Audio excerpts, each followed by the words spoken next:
Hi everyone, before we get into it, please hit the subscribe button and drop a like. It helps me out a lot and contributes a lot to the channel. Please also stay to the end of the story for a surprise. Now let's get into it. I hope you enjoy. The forest had grown dark with tension long before the moon climbed high into the sky.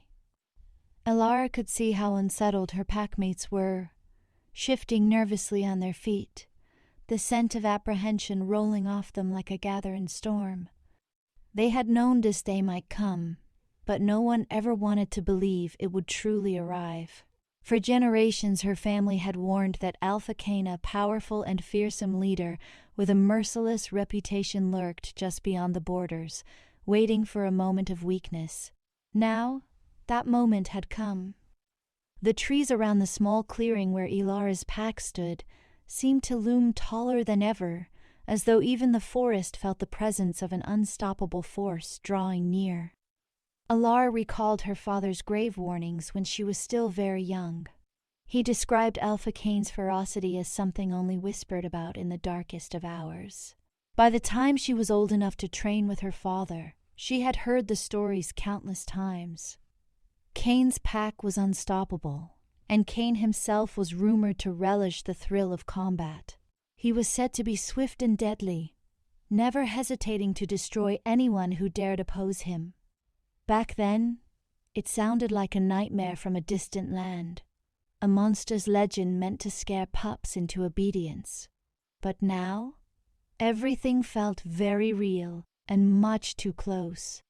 She clutched the small knife in her shaking hand, pressing her back against the rough bark of an ancient oak.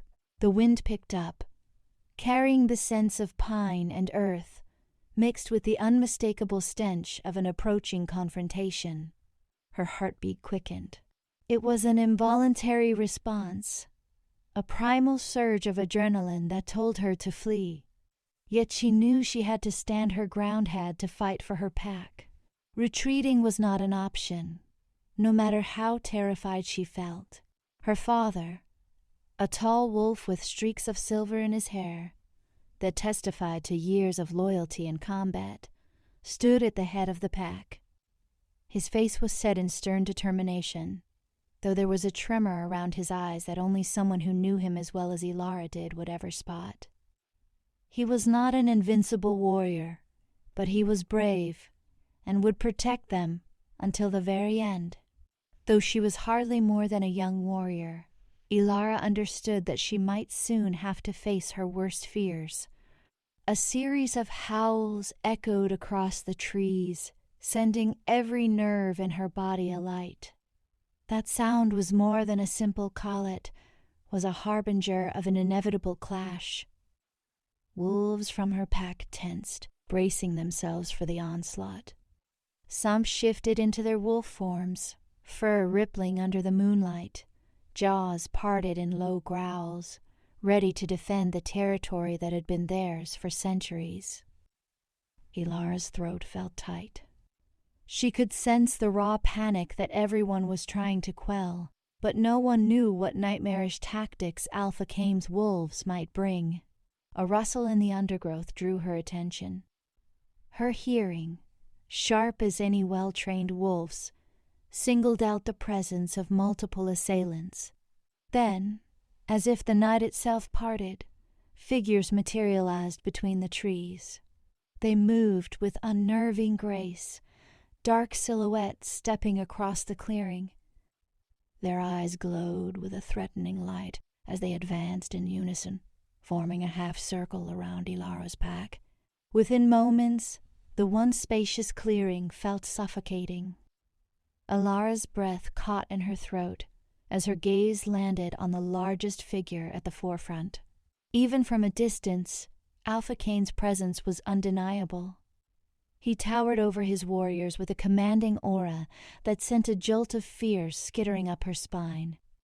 She had heard stories of his broad shoulders and piercing stare, but seeing him here in the flesh went beyond anything she could have prepared herself for.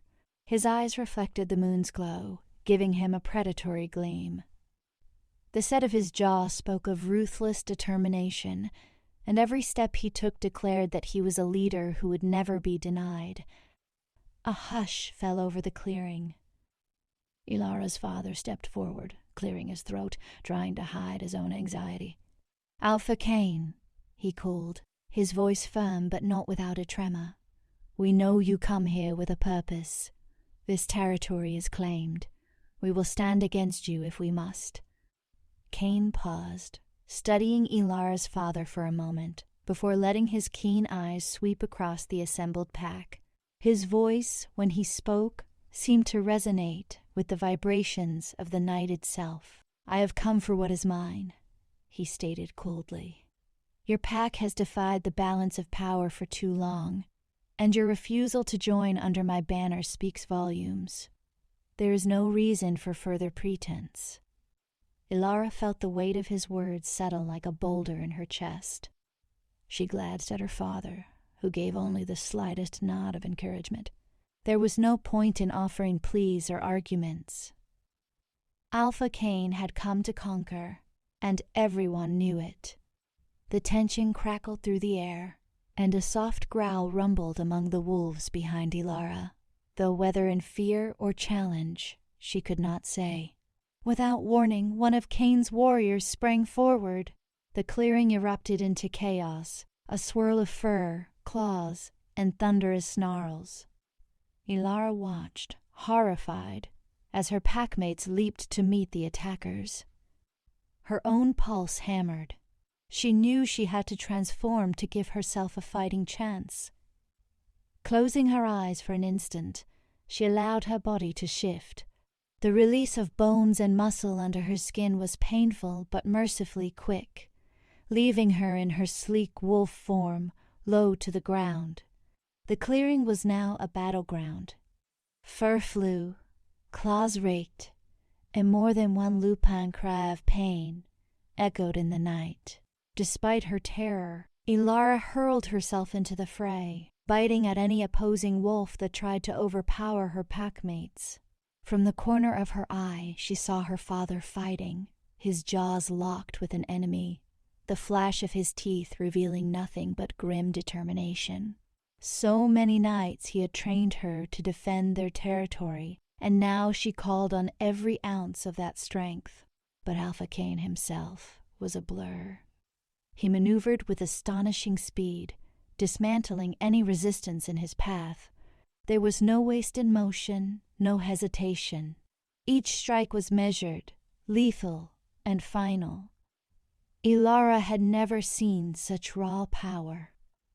In the midst of combat, she saw him slam one of her pack's strongest warriors to the ground, as though the wolf weighed nothing.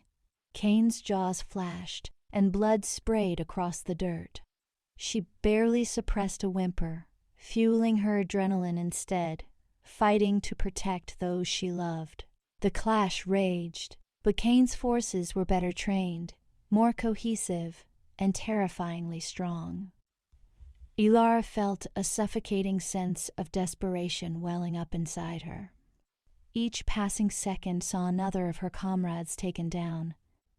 Rage flared through her as she caught sight of a comrade pinned to the ground by a sneering warrior. Elara lunged, sinking her fangs into the attacker's leg, forcing him to stagger back. Quickly, she helped her packmate to his feet. Yet this small victory was overshadowed by the unstoppable wave of Cain's forces pressing them back. Suddenly, an agonized cry tore through the clearing, ripping Elara's attention away from her own battle. She recognized the voice instantly. Her father, her heart seized with terror. Shifting back into her human form, ignoring the vulnerability this brought, she dashed through the mass of battling wolves, searching desperately. When she finally spotted him, he was collapsed on one knee, breathing in ragged gasps. Blood seeped through the deep gashes in his side. Over him stood Alpha Cain, posture stiff and eyes glinting with an icy finality. The ground seemed to tilt beneath Elara's feet. She screamed, but the sound was lost in the roar of the battlefield. Without thinking, she hurled herself between Cain and her father, brandishing her small knife, fully aware of how overmatched she was. There was no time for reason or fear, only raw instincts. She stood trembling, face to face with the monstrous Alpha that she had dreaded all her life. Cain's expression shifted. Surprise flickered across his face for a fraction of a second, as though he hadn't expected anyone to stand in his way, let alone a slender young wolf with tears brimming in her eyes. "Step aside," Cain commanded, his voice low and dangerous. Elara clenched the knife tighter. "No, not him," she managed. Her voice wavered, but her resolve did not. For a moment, Cain looked ready to strike her down without hesitation. Then, something in her trembling figure, or perhaps in her eyes, made him pause. He sniffed the air, and she saw his nostrils flare. A strange confusion flickered in his face. Elara did not comprehend what it might mean. She only knew that her father was wounded, and time was slipping through her fingers like sand. "I said move," Cain warned, though now the edge of his voice carried less certainty.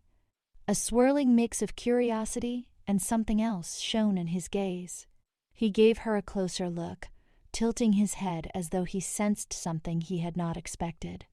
The two of them locked eyes for an instant, and Elara felt a sudden wave of heat coursing through her body. It was unlike any fear or anger she had known.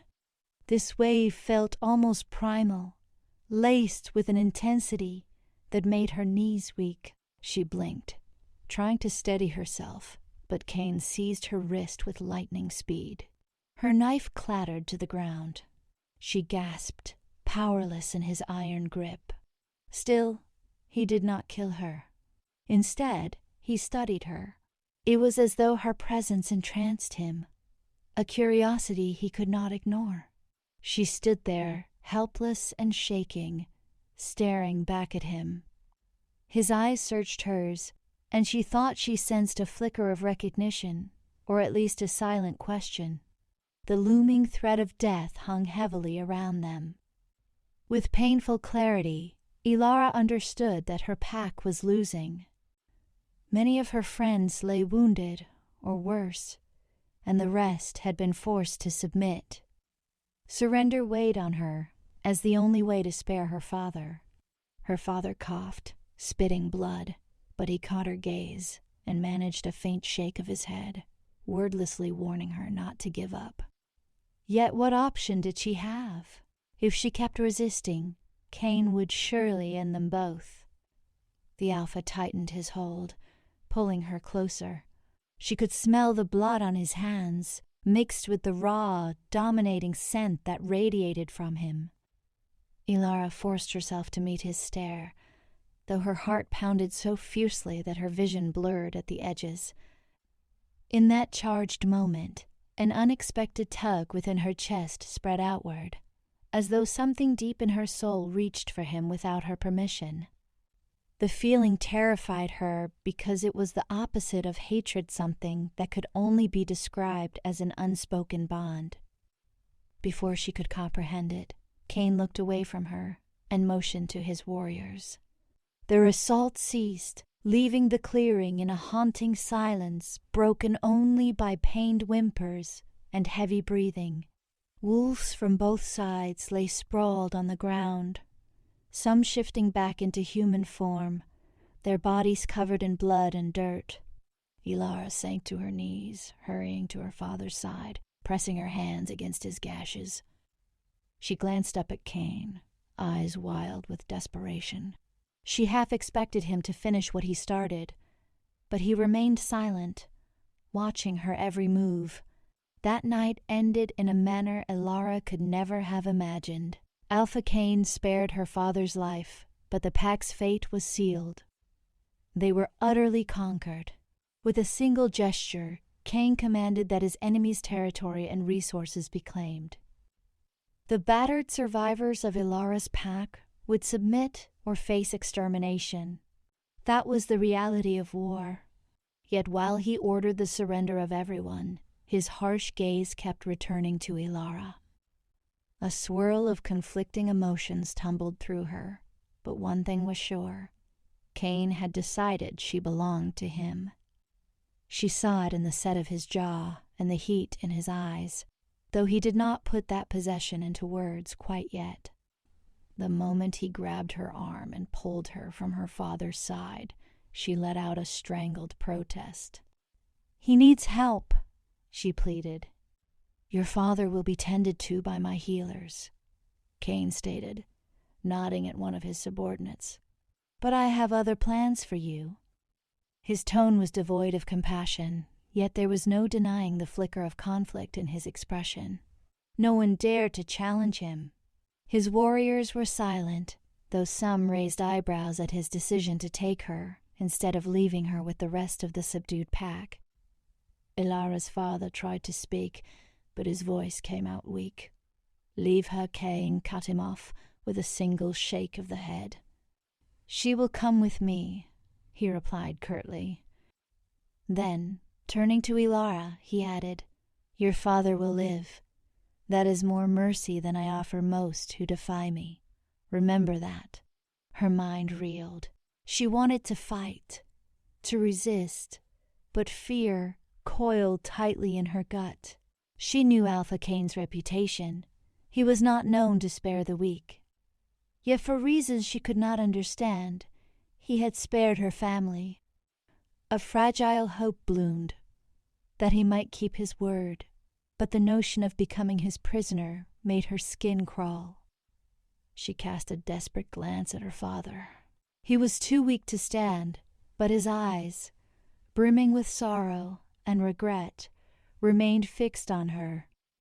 She tried to memorize his face, terrified that she would not see him again for a very long time.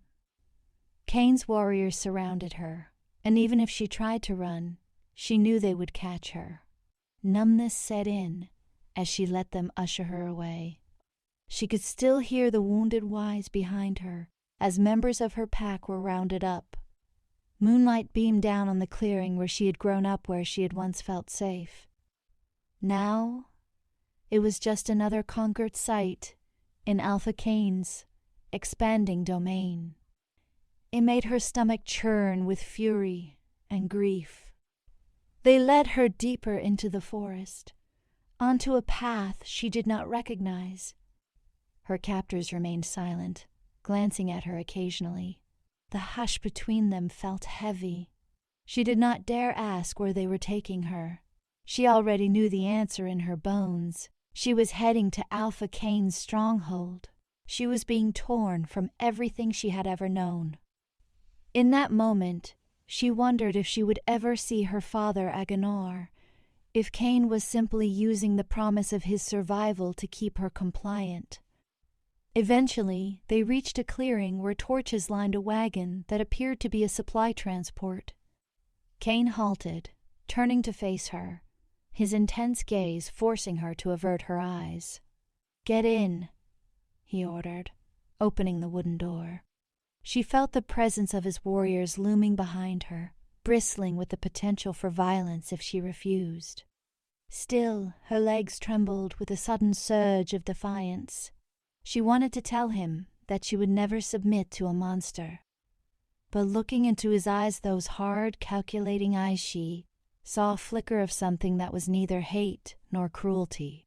It almost looked like uncertainty. Swallowing her fear, she climbed into the wagon. Her breath caught in her throat as Cain climbed in beside her, shutting the door with a firm slam. The vehicle lurched forward, pulled by horses trained to ignore the thick tension. Elara found herself in close quarters with the Alpha, so close that she could feel the waves of heat radiating off him. The sharp, powerful scent he carried was more intense than any other wolf she had encountered. "I know you hate me," he said quietly after a long silence. "I expect no less." She looked up, meeting his gaze despite her pounding heart. You destroyed my home. You attacked my family. Hate is a mild word for what I feel." Her voice trembled with pent-up emotions. She knew one wrong word could seal her fate, but she could not contain the burning anger in her chest. Cain's expression remained unreadable, though the muscle in his jaw twitched. "Your family still lives," he replied. "That is more than I can say for many who have crossed me." Her hands balled into fists, nails digging into her palms. Why spare us at all?" He hesitated, eyes sliding away from hers for a moment. She thought he would ignore her question, but then he responded, voice tight. "Because you—" He stopped, inhaling sharply. "I have reasons of my own." There was an unspoken tension in the air, a current that crackled between them like lightning before a storm. She remembered the jolt she felt when their eyes first locked, the unnerving sensation that pulled at the edges of her soul. She dared not dwell on it for too long, fearing what it might mean. She merely held his gaze, defiance in her own. Finally, Cain turned away, letting the conversation die. They traveled through the forest, passing the remains of old pack boundaries that Cain's force had evidently taken over. In places, the territory was marked by scorched trees or upturned ground, signs of battles that ended quickly. Elara felt dread coil tighter in her chest with every sign of his pack's dominance. She had spent her life hearing how unstoppable Cain was, and now she was witnessing the extent of his power. Soon, the wagon entered a wide-open valley flanked by steep hills. Elara glimpsed a sprawling compound perched on a rise. High walls of stone loomed, illuminated by the glow of torches. Beyond them, she could make out the silhouettes of multiple structures, hinting at the size of Alpha Cain's domain. The wagon rolled through a massive iron gate that creaked open, guards lining the path. Men and women watched from the courtyard, their eyes flickering with a mixture of curiosity, wariness, and respect for their alpha. No one said a word. They nearly stepped aside, clearing a path.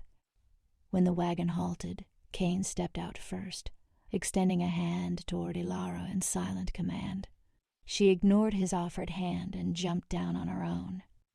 For a fraction of a second, he almost looked annoyed, but he let her refusal pass without remark.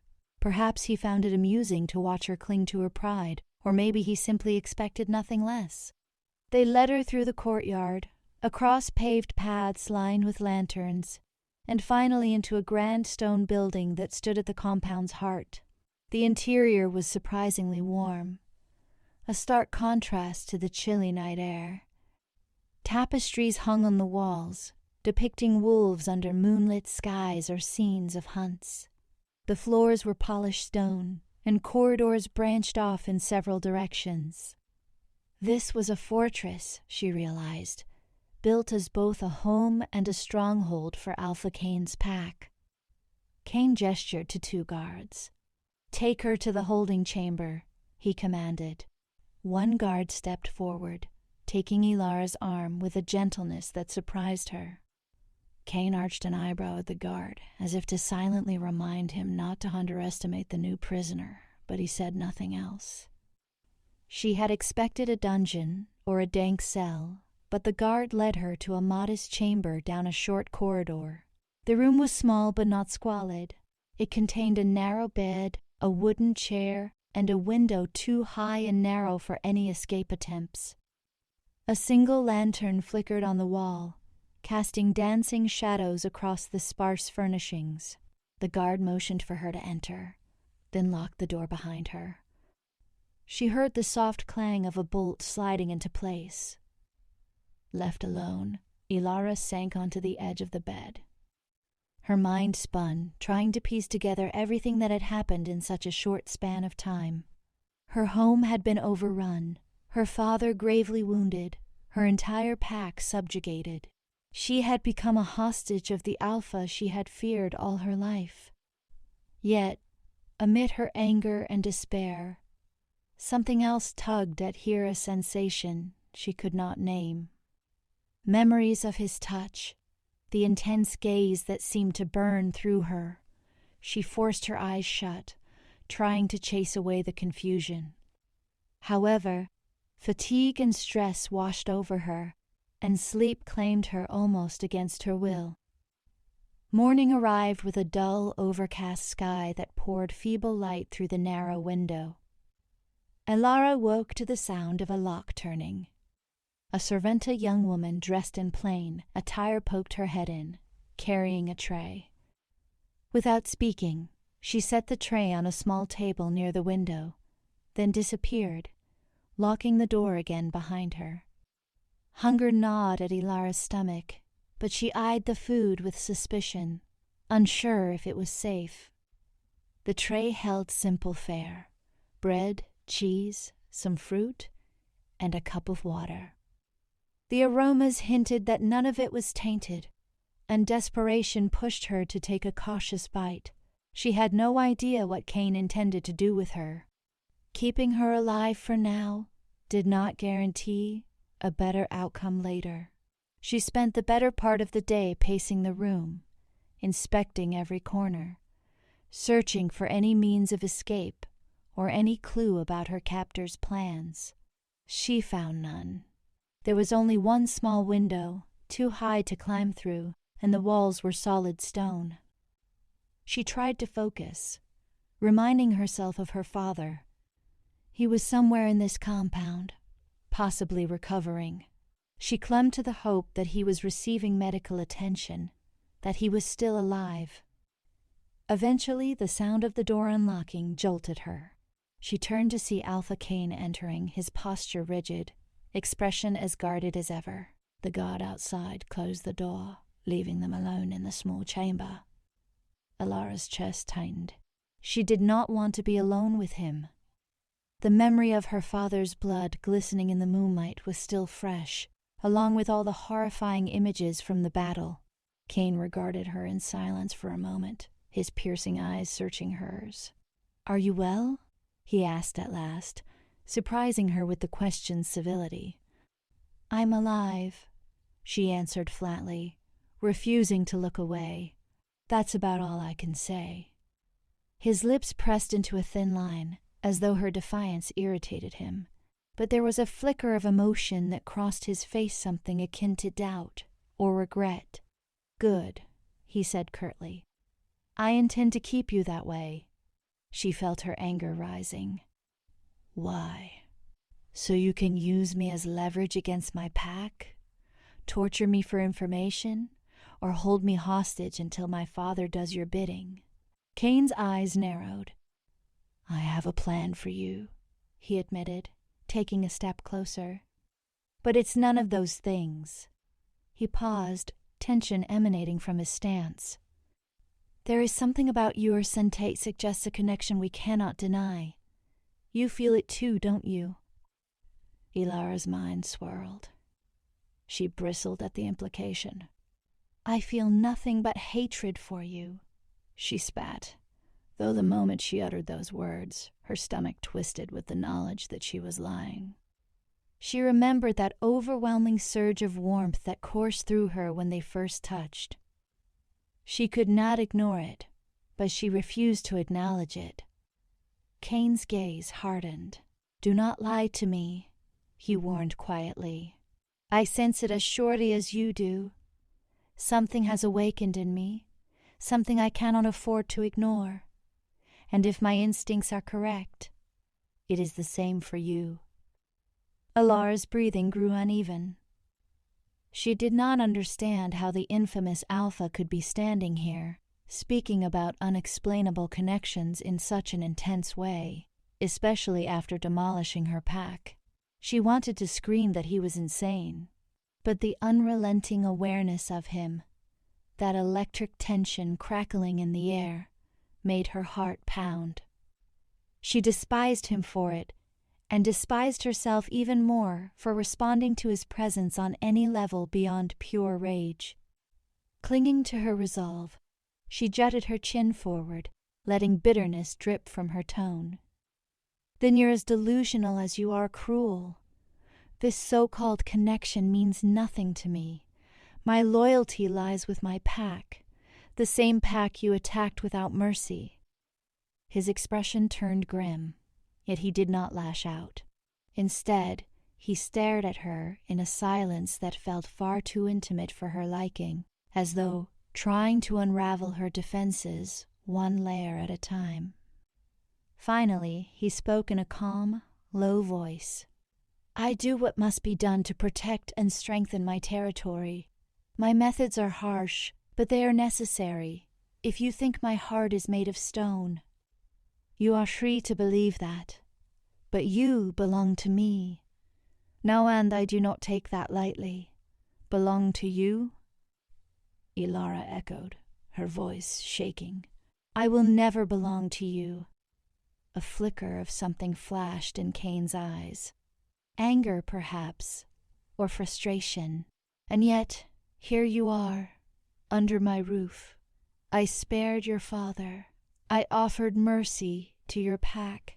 That mercy is not infinite, Elara. The way he spoke her name made her shiver, a low resonance that lingered in the small chamber. I can withdraw it if you make me. She stared at him, hating how powerless she felt. She wanted to fling every insult she could muster, but fear for her father's life kept her silent. What do you want from me? She asked at last, her voice trembling. You say there's a connection. Fine, but we're enemies. You can't expect me to simply forget what you did. I expect nothing, immediately, he replied, stepping back as though to give her space. But you will have to learn the ways of my pack. In time, you will see why I had to act, as I did and what role you are destined to play here. Confusion warred with terror. You speak of fate. Do you think I'm fated to be your prisoner?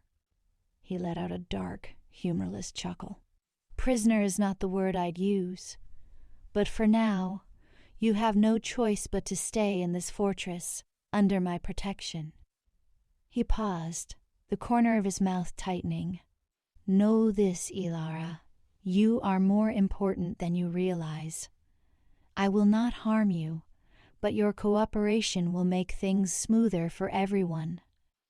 With that, he turned on his heel and left her alone once more, the door locking behind him. Elara sank onto the bed again, cold dread creeping into her veins. His words were cryptic, yet they resonated with an unsettling truth. She hated him, but she could not shake the feeling that there was indeed a bond tethering them together. How could such a bond exist between sworn enemies?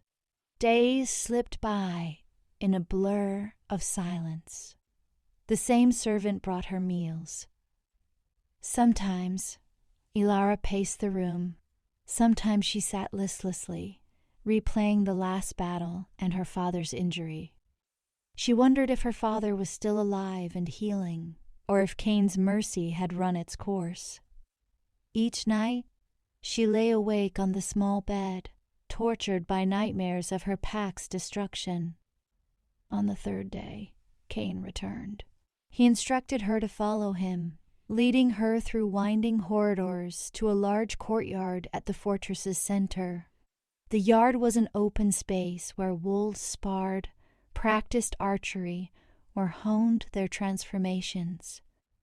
She watched with grudging fascination as these warriors trained. They were disciplined, skilled, and worked together like well-oiled machinery. It was clear they feared their alpha, but they also respected him. The efficiency of their practice reminded her that her own pack had never trained so rigorously. Cain spoke, his voice echoing in the yard. Elara will remain here. She is to be treated with respect, but do not mistake that for weakness on her part or leniency on mine. Then he turned to her, murmuring in a tone meant only for her ears, Show them you are no helpless captive. She met his gaze with steel in her eyes. I would rather show them that you do not own me." A faint smirk curved his lips. "Then prove it," he challenged, gesturing for a nearby warrior to approach. "Corin, spar with Elara." The warrior Corin looked between Cain and Elara, uncertain at first, but eventually squared up in front of her. He gave a respectful nod, though Elara caught a glimmer of condescension in his expression. She remembered that she had never bested him or his kind in actual combat, and after everything that happened, she felt exhaustion dragging on her limbs. But now was not the time for doubt. If she wanted to keep her pride and possibly glean more information about her father, she needed to prove she could fight. Corinne lunged. Elara barely dodged, shifting into her wolf form in one fluid movement that made some of the other warriors murmur in surprise. Swiftly, she pivoted on her hind legs, snapping her jaws, forcing Corinne to backpedal. She pressed forward, refusing to let him regain control. Adrenaline coursed through her veins. This was the first time she had a chance to unleash her pent-up frustration and fear. Each strike carried all the grief she had bottled up since her capture. Yet Corinne was more experienced. He recovered quickly, landing a powerful blow that sent her tumbling across the courtyard. Pain flared along her side, but she scrambled to her feet, refusing to yield. She tasted blood on her tongue, though she was not sure if it was her own or his. Growling, she circled him, searching for an opening. The ring of onlookers grew, but no one interfered. She saw Cain standing at the edge, arms folded, face impassive. Was he waiting for her to fail or triumph? Summoning her courage, Elara feinted to the left, then spun to the right, lunging at Corinne's exposed flank. He let out a startled yelp as her teeth sank into his shoulder. A heartbeat later, she was thrown off by a powerful kick, but she had drawn blood. She panted, stepping back. Corinne hissed, hand pressed to his injured shoulder as he glared at her. There was respect in his glare now. Cain raised a hand, indicating the spar was over. "Enough," he declared, voice reverberating. Corinne backed away with a begrudging bow. The gathered warriors broke into quiet conversation, some nodding in Elara's direction. She smelled their curiosity and grudging respect. However, her side ached, and she realized her breathing was shallow. The fight had taken more out of her than she cared to admit. Cain walked over, eyes flicking to her injuries. "You handled yourself well. Now you see that you can adapt here." She scoffed, shifting back into human form, ignoring the bruise forming on her arm. "Adapting is one thing. Submitting to you is another," she snapped, spitting the words. She did not care if he punished her. Her anger demanded release. To her surprise, he remained calm, though his jaw tightened. "Your strength does not negate the bond we share," he said. "Nor does it change the power dynamic. You will learn." Before she could retort, a soft gasp nearby made them both turn. The servant who had been delivering Elara's meals approached hesitantly, carrying a small folded note. She bowed slightly to Cain, then handed it to him. Cain's eyes scanned the paper, and Elara watched as a flicker of surprise and relief crossed his face. He folded the note and turned to her. "Your father is stable," he announced abruptly. "My healers say he has awakened." Elara's heart jumped. She rushed forward without thinking, ignoring the ripple of tension from the other warriors at her sudden move. She clutched Cain's arm, desperate. "Let me see him." Cain's expression became guarded. "You will, but on my terms." He nodded to Corinne and a few others. "Escort her to the infirmary. She could have a moment with her father, but do not leave her unguarded." Elara paid no mind to his stipulations. Relief washed over her like a tide. Her father was alive. That was all that mattered. She followed the warriors through another winding corridor, hardly noticing the curious glances from the pack members they passed. The fortress was a maze of halls, stairs, and rooms. Soon, they arrived at a wide chamber that smelled of herbs, bandages, and healing salves. Several wounded wolves lay on beds, some in human form, others in partial shifts as they recovered. Healers in simple tunics moved quietly, administering aid. At the far end, her father rested on the cot, blankets pulled up to his waist. He looked pale, and his breathing was shallow, but the moment Elara saw the faint spark of recognition in his eyes, her tears threatened to spill over. She had not cried when her home was overrun, or when she faced Cain's wrath, but now, seeing her father alive, that reserve broke. She rushed to his side, gently taking his hand. "Father," she whispered, voice choking with emotion. "I was so worried." He gave her hand a weak squeeze. "My brave girl," he rasped. You're safe?" She nodded, lips trembling. "I am. Cain brought me here. I don't know why, but I'm She halted, unsure how to explain the strange bond and the complicated feelings swirling within her. Instead, she swallowed and finished. "I'm just glad you're alive." A shadow crossed her father's face. "Alpha Cain, he let me live. I never expected such mercy from him." His voice trailed off, as though the concept was still foreign. "But he took you." A tortured look flickered in his eyes, guilt and helplessness mingling. "I failed to protect you." Elara pressed his hand to her cheek, tears threatening to spill. "No, Father. You did everything you could. I'm still here. We'll find a way somehow." She forced a small, reassuring smile, though her heart still pounded with doubts. Her father began to cough, a racking sound that made her wince. A healer approached, setting a gentle hand on Elara's arm. "He needs his rest," the healer said softly. "We're doing our best to heal his injuries. It will be some time before he's strong enough to move." Elara nodded, reluctantly standing. "I'll come back soon," she promised her father, who merely nodded, his eyes drifting closed in exhaustion. She leaned down and pressed a quick kiss to his brow, pulling away as the guards indicated it was time to go. Outside the infirmary, her emotions waged war inside her. Her father was alive, which was a massive relief, but she was still a prisoner. Cain's motives remained hazy, and the bond he insisted existed between them both thrilled and terrified her. She could not reconcile her sense of loyalty to her pack with this bizarre pull she felt toward the man who destroyed their home. Corin led her through the corridors back toward her chamber. Along the way, they passed several small groups of Cain's warriors, some of whom paused to nod in greeting.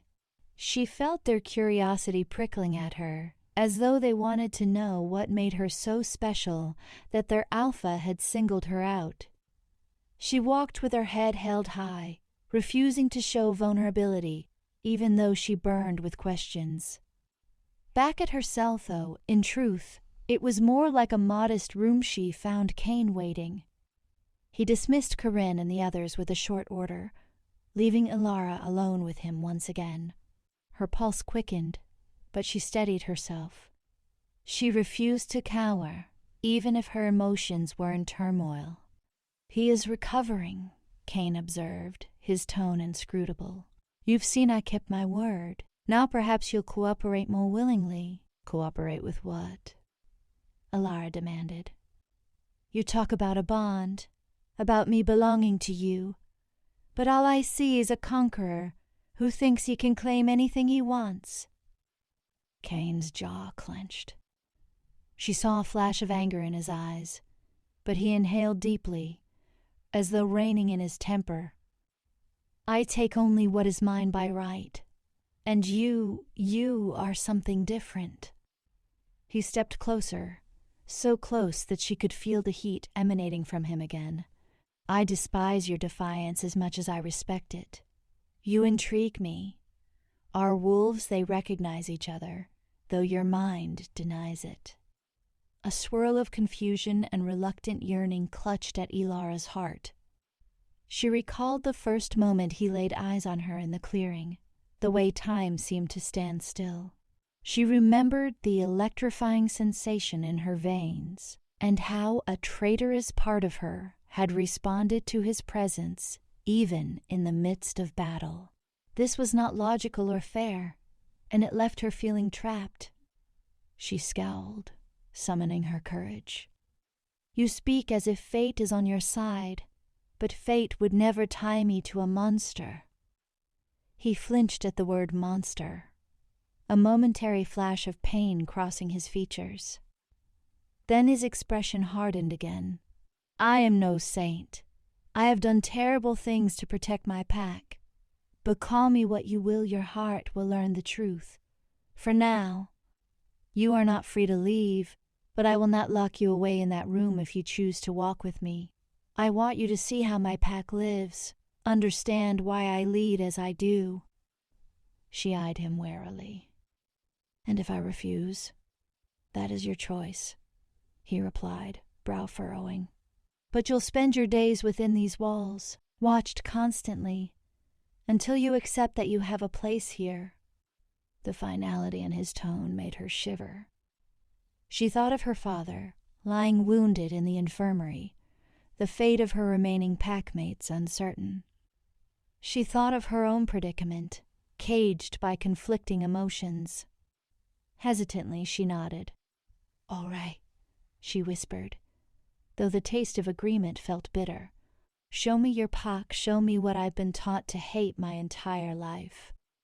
A flicker of approval glinted in Cain's eyes. He nodded and turned, gesturing for her to follow. They walked side by side out of the corridor.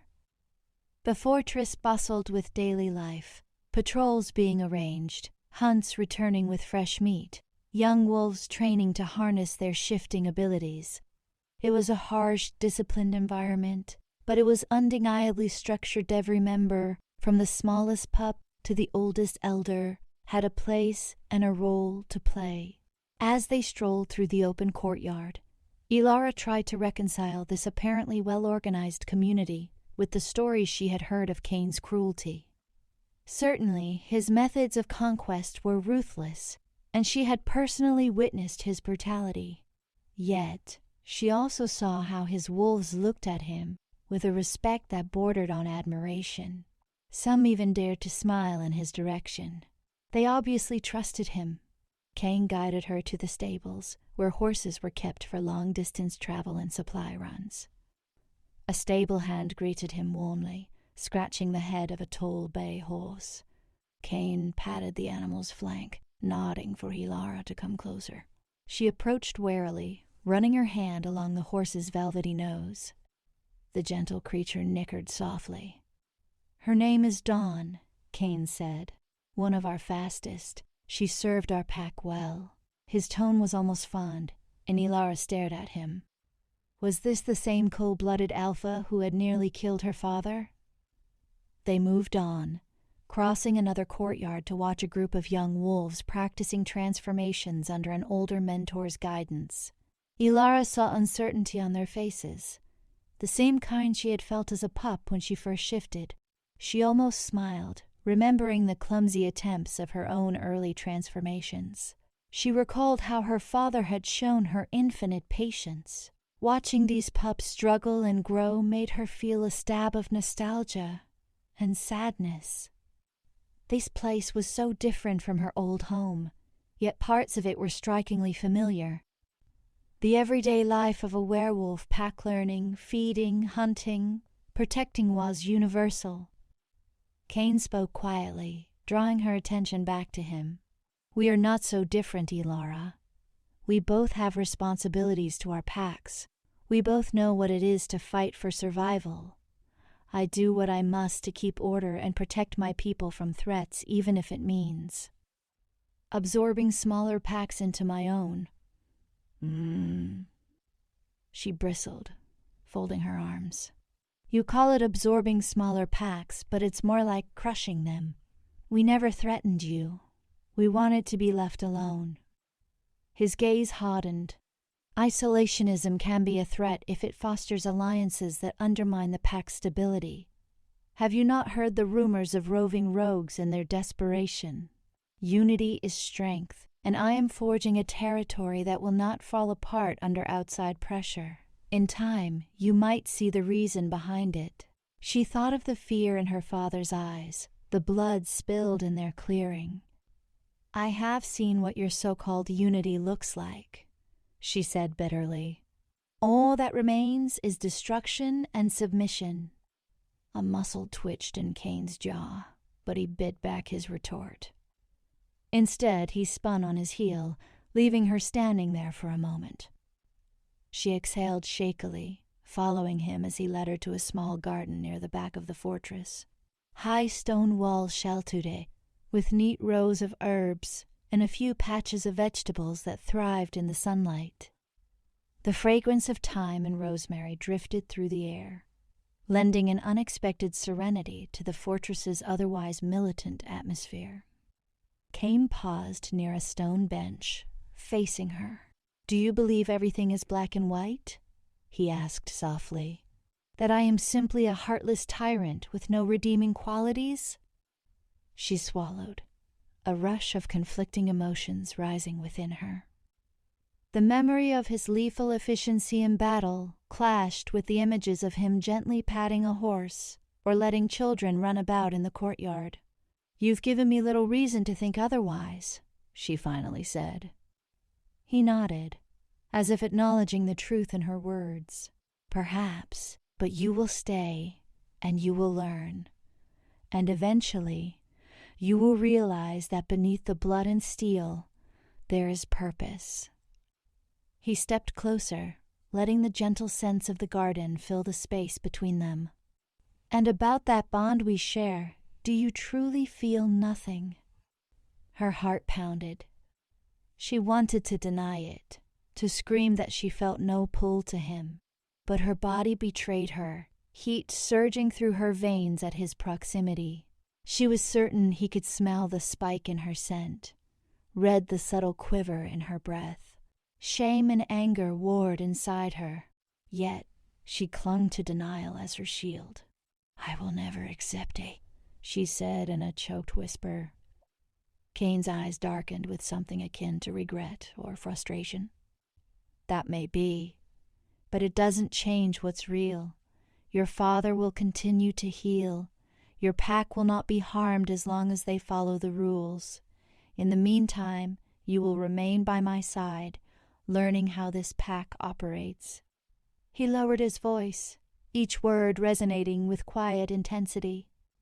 Fight it all you want, Elara, but there is no escaping destiny. She tore her gaze away, tears threatening again. She despised feeling so powerless, so divided between her ingrained hatred for him and this inexplicable thread weaving them together. She drew in a slow breath, trying to steady her trembling hands. Then it seems we are both cursed, she hissed softly, refusing to let him see her tears. He studied her for a moment, then nodded, as though accepting her statement. His voice dropped to a near whisper. If it is a curse, then we must bear it, together. The morning sun barely warmed the fortress's stone walls when Elara found herself woken by a gentle rap on her door. Blinking away sleep, she sat up and remembered, all too painfully, that she was in enemy territory. The events of the past few days crushed down on her as reality. She was the captive of Alpha Cain, the conqueror of her pack. Yet she also recalled his cryptic remarks about their bond, a bond she could neither fully deny nor accept. She stood and opened the door. A young guard one she recognized from the courtyard bowed his head politely. Alpha Cain requests your presence in the main hall, he said. His tone was respectful, if guarded. Anxiety coiled in her stomach. She had encountered Cain in many different moods. Ruthless on the battlefield, stoic as an alpha, unexpectedly tender around his own people, and intensely focused whenever he caught her staring. She had no idea which version of him would be waiting for her this morning. Nevertheless, she dressed quickly in the simple clothes that had been left for her plain trousers and a linen tunic that fit her reasonably well. After combing her fingers through her hair, she followed the guard down a winding corridor. They emerged into a grand hall lined with tall pillars and a high vaulted ceiling. At the far end, an ornately carved chair sat on a raised dais, though it was not quite as extravagant as a royal throne.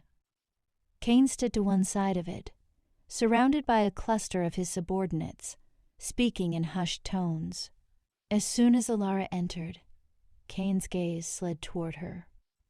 The conversations around him died away, and the subordinates stepped back, giving the Alpha room to approach. She stilled herself, remembering the resolve she had formed, never to let him see her weaknesses. "Good morning," he said curtly, as though they were not sworn enemies locked in a power struggle, but mere acquaintances exchanging pleasantries. She inclined her head in a slight nod. "I was told you needed me." A flash of something crossed his eyes, amusement perhaps, at her carefully chosen words. "Yes. I want you to observe how our pack manages its borders and resources. You will accompany me on a tour of the outlying farms and training grounds." Her heart pounded. "You want me to leave the fortress with you?" He nodded. "In part, yes. But be assured you will be watched, and it will be dangerous to attempt escape. The surrounding area is well guarded, and I doubt you wish to roam rogue territory alone." She pressed her lips together in frustration. Cain always held the upper hand, and he knew it. Her best chance to see the lands outside these walls might be to cooperate for now. Maybe she would find an opening. Maybe she could rally any remnants of her pack that had not submitted. But the risk was enormous. If she tried to flee and failed, Cain would surely enact retribution on her father. "All right," she said softly, forcing herself to remain calm. "But if this is another trick or a test of loyalty, you won't get what you want." Cain's expression remained neutral, though his eyes flickered with faint exasperation. "Come," was all he said. They made their way through the corridors, out into the busy courtyard, where horses and wolves alike prepared for departure. Her father would be in the infirmary still, and it pained her not to see him again before leaving. She hoped that his condition continued to improve. Cain helped her mount one of the horses Dawn, the bay horse from the stableland, then gracefully swung himself onto a large black stallion. He didn't glance at her, merely gestured for his guards to follow as they trotted toward the fortress gates. A group of about 10 riders, including Cain and Elara, left the fortress behind, descending into the wide valley below. Elara inhaled deeply, taking in the fresh air. The sun had climbed a bit higher, illuminating rolling fields and distant forests. She recalled the stories her father had told her, as a child warning her to never stray too far from their territory, lest she encounter Alpha Cain's wolves. It felt surreal to be riding beside the very man who had been the focus of her nightmares. They rode for some time along a winding dirt road, passing small clusters of farmland. She saw crops of wheat and vegetables, well-tended fields, and farmers who looked up, bowing their heads as Cain passed by. This was his domain, she realized, not just the fortress itself. The farmers seemed healthy and busy, not at all like the enslaved population she had envisioned. They depended on Cain's pack for protection, and perhaps he imposed order in a way that, while harsh, provided stability. Cain spoke over his shoulder to her, his voice carrying on the breeze. You see, these lands remain fertile under my pack's guard. We deal with rogue threats. In exchange, the farmers offer a portion of their harvest. Her jaw tightened. You're describing it as though it's a fair exchange. But they have no choice, do they? He shrugged, turning to face forward again. Choice is a luxury in times of war. If I did not protect them, they would be overrun by rogues or starve. That is not conjecture, it's reality. They continued on, arriving at a training ground set near a bend in a wide river. Rows of wooden targets and dummies stood in an open field, and the group of wolves' men and women, some in mid-shift practiced combat drills. The clatter of weapons and the thud of arrows sinking into targets punctuated the crisp air. A tall, muscular wolf shifter with closely cropped hair approached, saluting Cain. Alpha, the recruits are making steady progress. We're ready for the next level of training soon. Cain nodded. Good. Ensure they can handle group tactics. We will not have our forces undermined by lack of coordination. He dismounted, motioning for Elara to do the same. She followed suit, stepping onto the firm ground. The recruits paused to watch her with open curiosity. They had likely heard rumors of the captive from another pack, rumored to be special in the eyes of the Alpha. The whispers fluttered around her like invisible wings. Cain turned to her, his voice low. Walk with me. I want you to see what dedication looks like in a pack that strives to be strong. Reluctantly, she trailed him between the ranks of recruits. Some practiced in wolf form, teeth bared against wooden dummies. Others sparred with swords or spears. The air was thick with sweat, determination, and a shared sense of purpose. Elara recognized how different this was from her own pack's training sessions, which had been more casual. Though she loathed admitting it, Cain's methods forged formidable warriors. One young recruit, perhaps no older than 16, hesitated as they passed. His weapon slipped from his grasp, landing with a dull thud in the dirt. Cain paused, turning to the boy. A hush fell among the other recruits as they braced for the Alpha's reaction. The boy trembled under Cain's gaze, clearly expecting a severe reprimand. Instead, Cain stooped, picked up the dropped weapon, and handed it back to the boy. Mind your grip, he said, voice surprisingly gentle. In battle, a lost weapon can mean a lost life. The boy nodded rapidly, cheeks flaming red. Yes, Alpha, I'm sorry. Cain clapped him on the shoulder. Train hard. Next time, you won't drop it. Then he moved on. Elara stared, struggling to reconcile this calmer, almost supportive leader with the vicious conqueror she had witnessed. In her confusion, she spoke up. You show mercy to your own, but not to outsiders? Cain's features tensed. I am responsible for these wolves. Their mistakes are mine to correct. Outsiders who refuse to bow become threats. That is the reality of our world. You, more than anyone, should understand that after what you've seen. Her stomach churned with conflicting emotions. A part of her insisted that nothing could justify the brutality he had unleashed. Another part, the one that kept replaying the warmth of his eyes or the gentleness of his hand on Dawn's flank, could not ignore the complexity of his character. Silence settled between them again, crackling with unresolved tension. They remounted and continued their tour.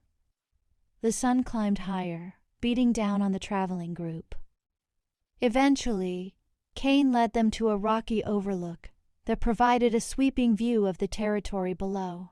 Fields, forests, and the faint outline of more distant structures spread out in all directions. Guards stationed at the overlook saluted as Cain approached. "This vantage point helps us monitor our lands," Cain explained, gesturing to the panoramic scenery. "We can see approaching enemies or storms and warn the villages." Elara dismounted, stepping near the edge, her gaze scanning the horizon. It was a breathtaking sight, but her mind flicked back to her father's territory. Would it one day be folded into Cain's domain, never to be recognized as its own again?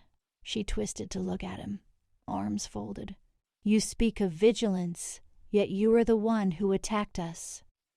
His expression darkened. "I do not enjoy the act of destruction for its own sake, but I have learned that if you do not expand and secure your borders, others will sense weakness. That is how packs fall.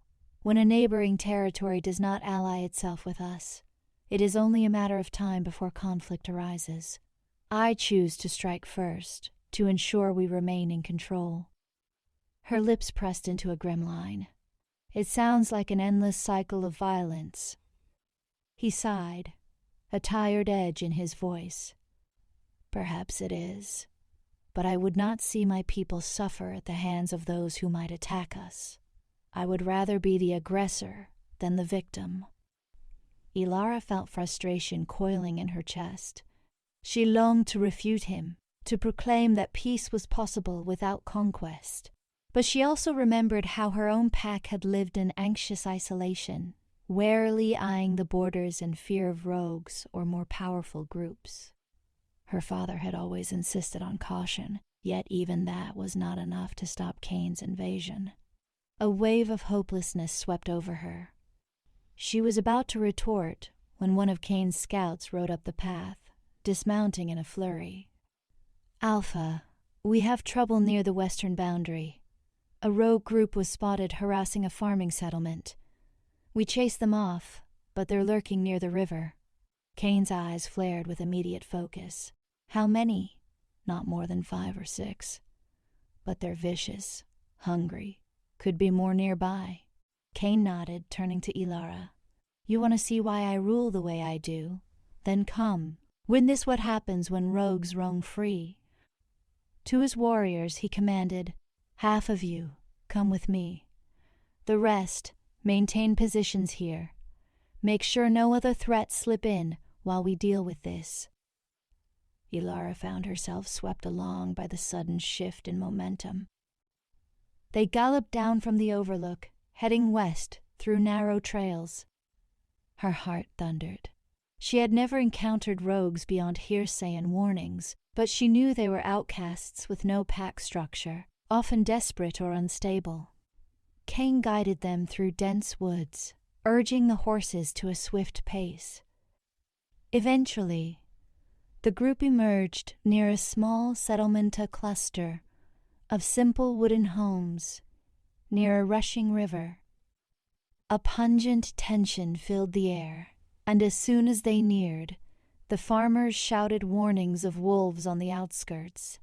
Cain commanded his warriors to spread out, forming a perimeter to flush out the rogues. Elara stayed close to him, uncertain what to expect. Her own instincts prickled with a primal alertness. She caught a glimpse of movement between the trees, and before she could shout a warning, 3 gaunt wolf forms lunged from the brush, eyes wild, ribs showing beneath matted fur. They attacked with desperation, going straight for the nearest warrior. Cain spurred his horse forward, shifting partially to reveal his wolf's powerful claws. He slashed at one rogue, sending it sprawling. Another rogue snapped at a guard, who narrowly avoided a fatal bite. Elara dismounted, letting her own wolf instincts surface, bracing for combat. A rogue barreled toward her, jaws wide with savage fury. She shifted, letting her wolf form take over, standing her ground. The 2 wolves clashed, claws ripping at each other's sides. Elara's training with her father kicked in, and she managed to roll away from a vicious bite. She pounced, fangs sinking into the rogue's shoulder. The taste of blood hit her tongue. A pained yelp echoed. She fought to remain in control, her heart pounding. This wasn't practice. It was life or death. Behind her, Cain roared, engaged in a brutal struggle with another rogue. She glanced back in time to see the Alpha overpower his opponent, leaving it limp on the ground. Satisfied the rogue was neutralized, he turned to help another warrior. Meanwhile, Elara's attacker staggered, eyes flashing with crazed aggression. It leaped again. She dodged, wincing as its claws grazed her flank, drawing a shallow scratch. Gritting her teeth, she seized the opening, struck the rogue's exposed neck, and clamped down with all her strength. She hated the taste of blood, but her survival instinct refused to relent. The rogue let out a final gurgling whine, then fell still. Panting, she released it, her entire body trembling. She shifted back, stumbling a step away from the lifeless form. The wave of adrenaline made her want to retch, but she swallowed the bile. She had killed a rogue to defend herself. She felt no triumph in it, only a sickening jolt of reality. Cain finished off the remaining threat in a flurry of speed, his own wolves converging to secure the area. Farmers emerged cautiously from their homes, relief lighting their eyes. The entire confrontation had lasted only minutes, yet it felt like an eternity. Elara stood there, catching her breath, her clothes torn, a scratch on her flank. Cain approached, surveying the scene. His torso heaved as he calmed from the partial shift, blood staining his forearms. Their eyes met, and for a moment neither spoke. She wondered if he could see how shaken she was. After a short silence, he turned to his warriors. "Gather the bodies. Check if any are still alive. If they can be saved or rehabilitated, we will try, but I doubt these rogues had any sense left." Then he glanced back at Elara, noticing her injury. "You're hurt." She pressed a hand to the bleeding scratch. "It's shallow," she muttered. "I'll be fine." Cain nodded, though his gaze lingered on her wound. "Consider this a lesson," he said softly, so only she could hear. "Rogues are desperate. They have no loyalty, no sense of pack. This is what I protect my people from." Elara didn't reply. Her chest still pounded with residual terror. She recalled the rogue's frenzied eyes, the look of a cornered, starving creature that knew only survival. She felt no pity, but she also felt no victory. It was just a tragedy that these wolves existed in a state of isolation and hostility. The farmers came forward, expressing gratitude to Cain. Some knelt or bowed. One elderly man clasped Elara's hand, thanking her profusely. She tried to smile, but her mind was still reeling. Cain quietly gave orders for the settlement to receive any extra provisions they might need for repairs or medical supplies. It struck her once again that he wasn't just a conqueror, he was also a provider, ensuring stability in his lands, even if that came through fear and force. As they prepared to head back, Cain motioned to the scratch on Elara's side. "Let me see." He reached out. She recoiled instinctively. "I said it's fine," she insisted, though the sting of torn flesh told her it would need cleaning.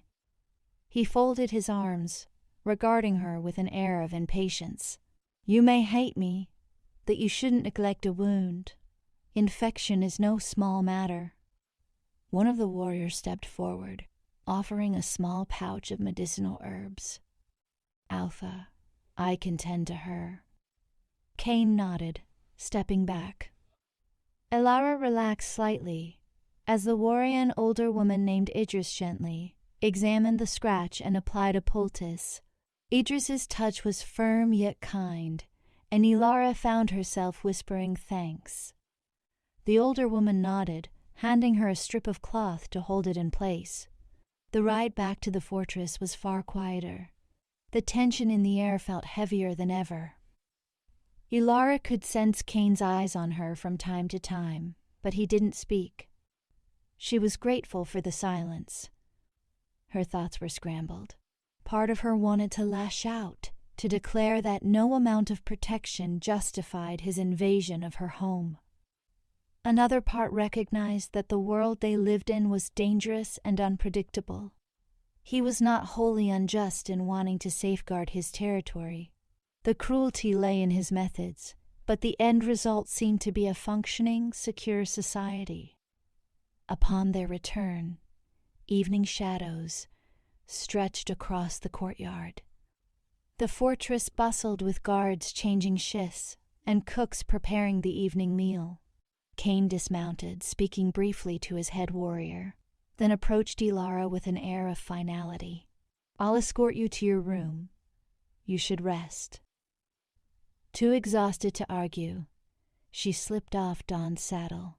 A wince crossed her face as she felt the tug of her injury. Cain noticed, stepping closer. Instinct told her to push him away, but she was unsteady on her feet, and he gently steadied her elbow. The warmth of his hand shot tingles through her, conflicting with her mental repulsion. Her senses reeled, reminding her of the bond he claimed they shared. They walked through the corridors in silence. Outside her chamber, he paused, turning to face her.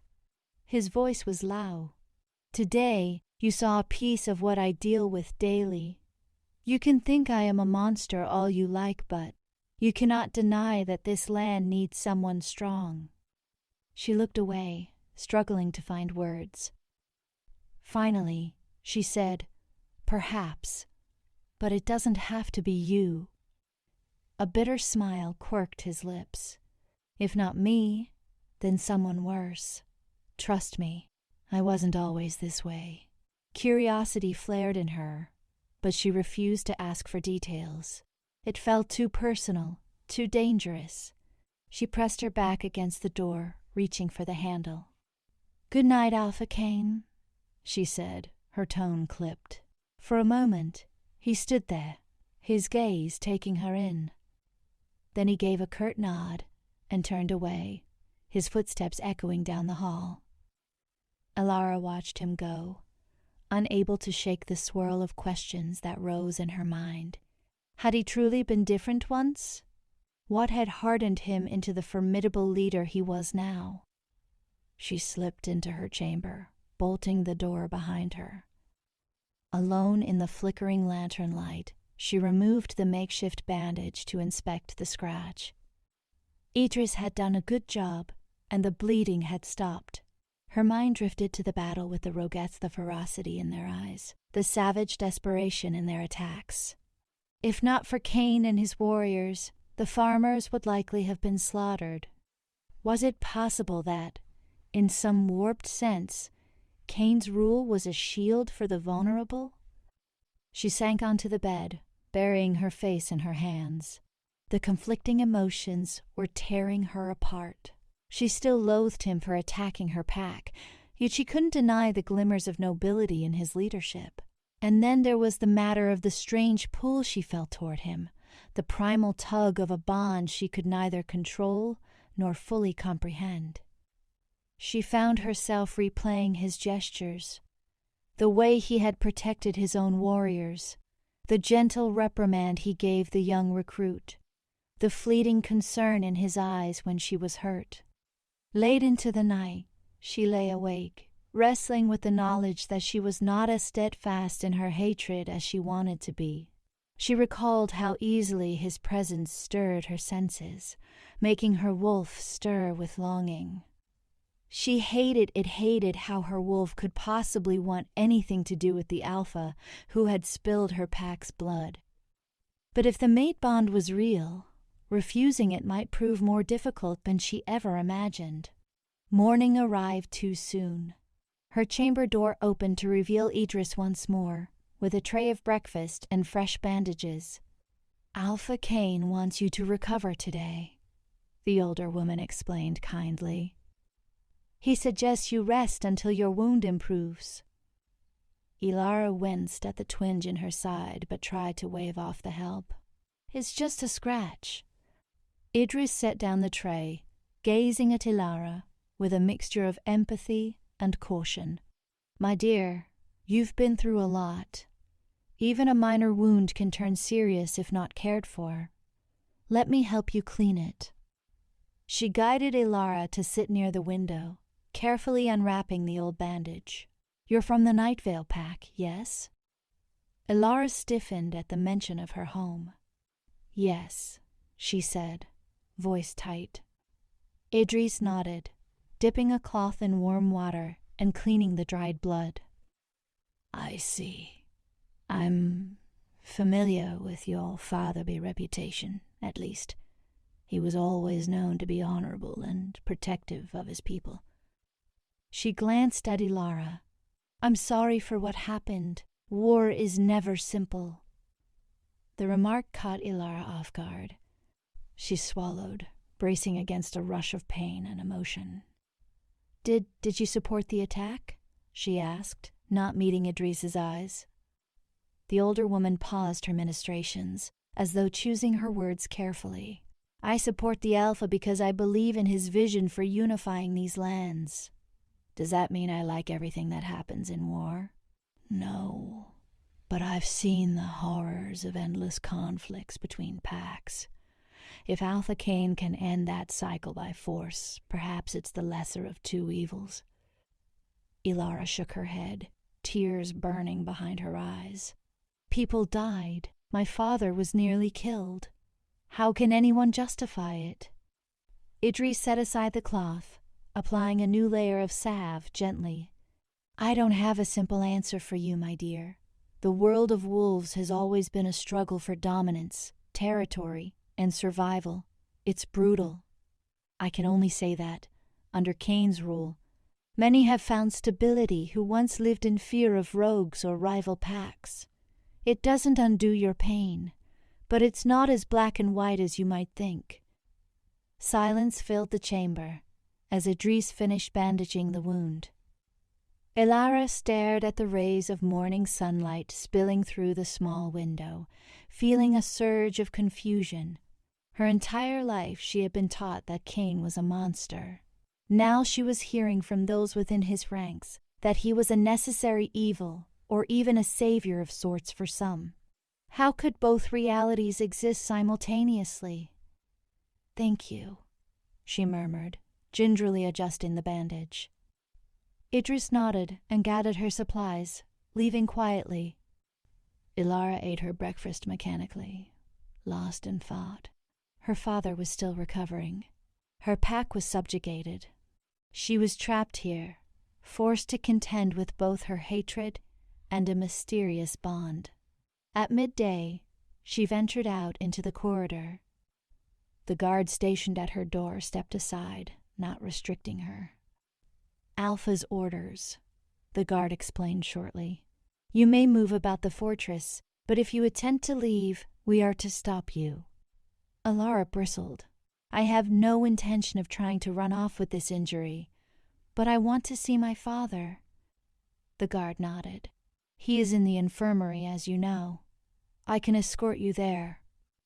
She followed in silence, her footsteps echoing through the stone halls until they reached the familiar chamber of healing.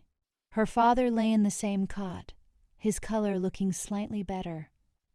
Relief coursed through her. She rushed to his side, greeting him with a gentle squeeze of his hand. He stirred, blinking groggily. Elara, he rasped, a faint smile touching his lips. I was worried. She swallowed, tears threatening. I'm fine, father. But how are you? He gave a brittle chuckle. Stronger every day, they say.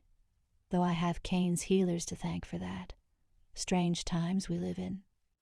She nodded, searching his face. Any pain? Some, he admitted. But less than before. The healers are skilled. There was an unspoken gratitude in his voice, mixed with lingering confusion. He looked at her, studying her face. "You look conflicted, my child." She glanced around, noting the guard's presence at a respectful distance. Keeping her voice low, she confided, "I'm learning that there is more to Cain's rule than pure cruelty. He's shown a different side, providing for his people, protecting them from rogues, and he's not as heartless as I thought." She felt guilty admitting that. Her father's brow furrowed. "That may be so, but never forget he led the charge that nearly destroyed our home. He's responsible for the deaths of your packmates." Elara exhaled shakily. "I know. Believe me, I haven't forgotten." She hesitated, struggling with whether to share her suspicion that she and Cain might share some form of mate bond. Her father, noticing her hesitation, gently squeezed her hand. "You can tell me, Elara. I can sense something else is weighing on you." She opened her mouth but found herself unable to speak the words. Admitting the bond felt like a betrayal, as though it would tarnish the memory of everyone who had died. Instead, she shook her head. "I just hate feeling helpless," she managed. "The truth, but not the whole truth." Her father's gaze softened. "I understand, but you are strong. Don't let him bend your will, no matter how he might appear." They spent a while in quiet conversation, the tension lifting briefly as they spoke of simpler memories. Eventually, the healer on duty approached, insisting her father needed rest. Elara left, guilt gnawing at her insides. She could not tell her father about the bond. Perhaps it was best to keep that secret locked away, at least until she better understood it herself. In the corridor, she almost bumped into Cain, who approached with purposeful strides. He stepped aside, brow arching. "You visited your father?" She crossed her arms, hating how his nearness made her pulse quicken. "Yes, he's improving." A hint of relief touched Cain's eyes, though it vanished quickly. "Good." He paused, as if debating something. "Join me. There's something I want to show you." She eyed him warily. "Another demonstration of your pack's might?" He shook his head. "No, this is more personal. Follow me." Despite her reluctance, curiosity tugged at her. She glanced at the guard, who merely nodded permission. So she walked with Cain down a narrow corridor she had not yet seen. The stone walls were adorned with old paintings or tapestries, their edges worn by time. The air felt still, almost reverent. They reached a heavy wooden door, which Cain unlocked with a key kept on a chain around his neck. The hinges creaked as he pushed it open, gesturing for Elara to step inside. She entered cautiously, finding herself in a small chamber lit by a single skylight overhead. The space was filled with shelves and chests, containing items that looked antique: a few rusted swords, old letters, books with cracked spines, and worn jewelry. It smelled of dust and memory. Cain followed her inside, locking the door behind them. She felt a sudden flutter of anxiety. The idea of being alone with him in such a confined space set her nerves on edge. Yet he made no threatening move. Instead, stepping toward a small table that held a weathered leather journal, he ran his fingers across its surface, his eyes distant. "This belonged to my mother," he said quietly. "She was the Alpha before me, strong, fearless, but also caring. She built the foundation of this pack. I learned everything from her: how to lead, how to punish, how to protect." Elara swallowed. This was the first time she had heard Cain speak about his past. She edged closer, gaze flicking to the journal. "What happened to her?" she asked, voice hesitant. He took a moment to answer, as though dredging up the memory caused him pain. "Rogues. A large band struck unexpectedly when I was still young. She fought them off, defending our territory, our people, She never returned from that battle. A hushed sorrow underpinned his words. Elara felt a twinge of empathy.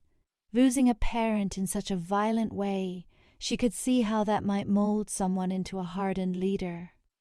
"I'm sorry," she whispered, the words awkward on her tongue. Cain nodded, still staring at the journal. "After that, I swore I'd never let my pack be vulnerable again. I unified the neighboring packs, whether by alliance or conquest. I would not lose anyone else. That is how I became the Alpha you see now." Elara watched him. Her anger for what he had done to her own pack still simmered in her chest, yet she could not dismiss the sorrow that clung to his story. "So your drive to conquer is fueled by fear of losing what you care about?" she asked gently. His gaze snapped to hers, an edge of defiance in his eyes. "I do not fear. I simply do what must be done." She held his stare. "Everyone fears something, Cain." Silence stretched between them, and for a moment, his carefully guarded expression cracked. Vulnerability flickered across his features. Then he seemed to catch himself, turning away. "I thought you should understand," he said quietly. "I'm not some faceless monster. I've lost people I loved. I will not go through that again." She exhaled slowly, letting the weight of his words sink in. No matter how much she despised his actions, she could not deny the pain that shaped him. Guilt slid through her, twisting her insides. "That doesn't excuse the blood you've spilled," she reminded him, gentler than before. He closed his eyes, as though her words struck a nerve. "No," he conceded, "it doesn't." A sudden ache rose in Elara's chest. She realized with startling clarity that she could see him differently, now see him not just as the villain, but as a wounded soul trying to shield his people from the cruelty he once endured. That did not erase the suffering he had caused her pack, but it complicated the picture in a way that left her reeling. Before she could speak again, Cain's voice dropped to a near whisper, echoing in the small chamber. "I sense your wolf stirring, the bond calling you. Tell me honestly, do you feel it too?" She hesitated, her pulse thrumming. Memories of the rush of warmth whenever he drew close, the dizzying awareness that set her nerves alight. Slowly, she nodded, unable to deny the truth of it. "It terrifies me," she admitted in a trembling voice. "I don't want to be bound to the one who hurt my family." His features softened, and he took a cautious step nearer. She could see the fine lines of tension around his eyes. "I never asked for this bond," he confessed, voice heavy with something like regret.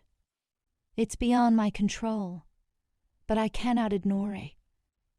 Elara's eyes welled with unshed tears. She was exhausted physically, mentally, emotionally. She had spent her whole life fearing and hating Cain, yet here she was, feeling the pull of a bond that defied reason. Swallowing hard, she forced the tears back and whispered, "Then we're both trapped."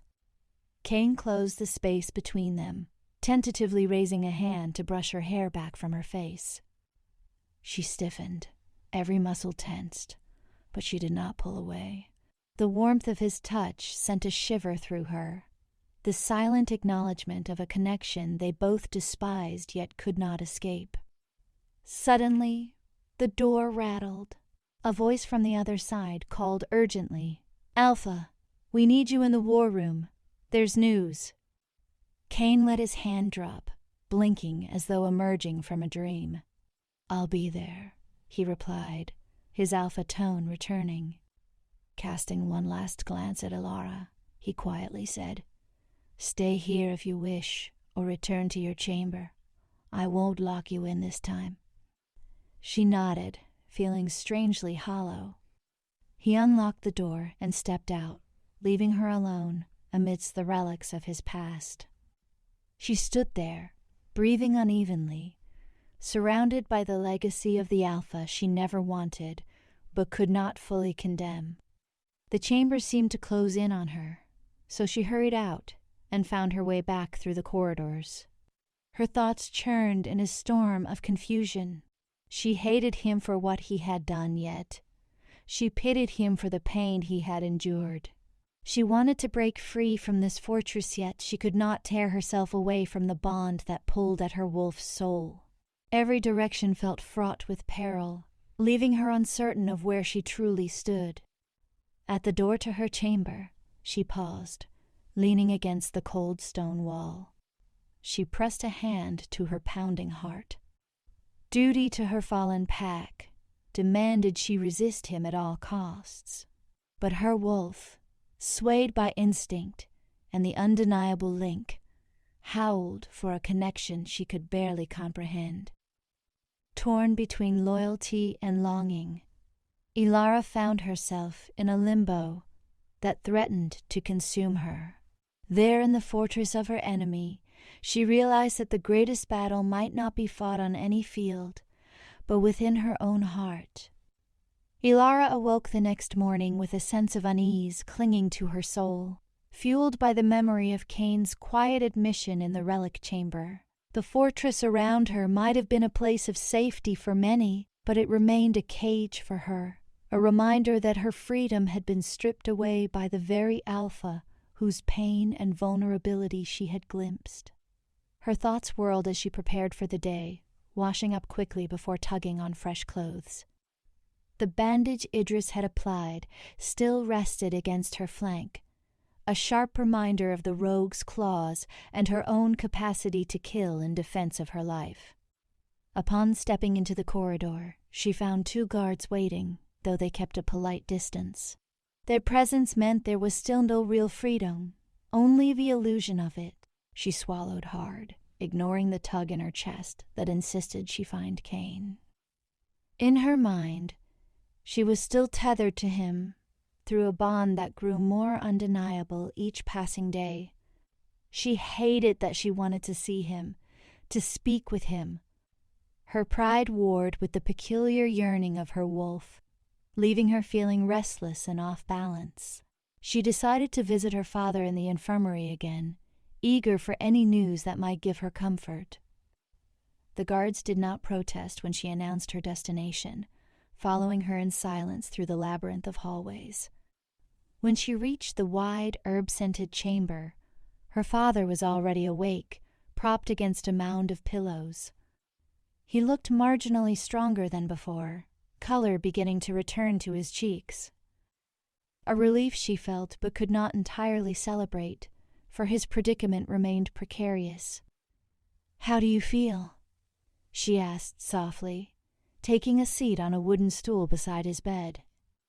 She cast a wary glance at the guard standing near the entrance. He offered her a tired smile. "I heal, slowly but surely. The healers do their best. And you? How fares my brave daughter who stands beside our sworn enemy?" Elara stiffened, rubbing her hands over her arms in discomfort.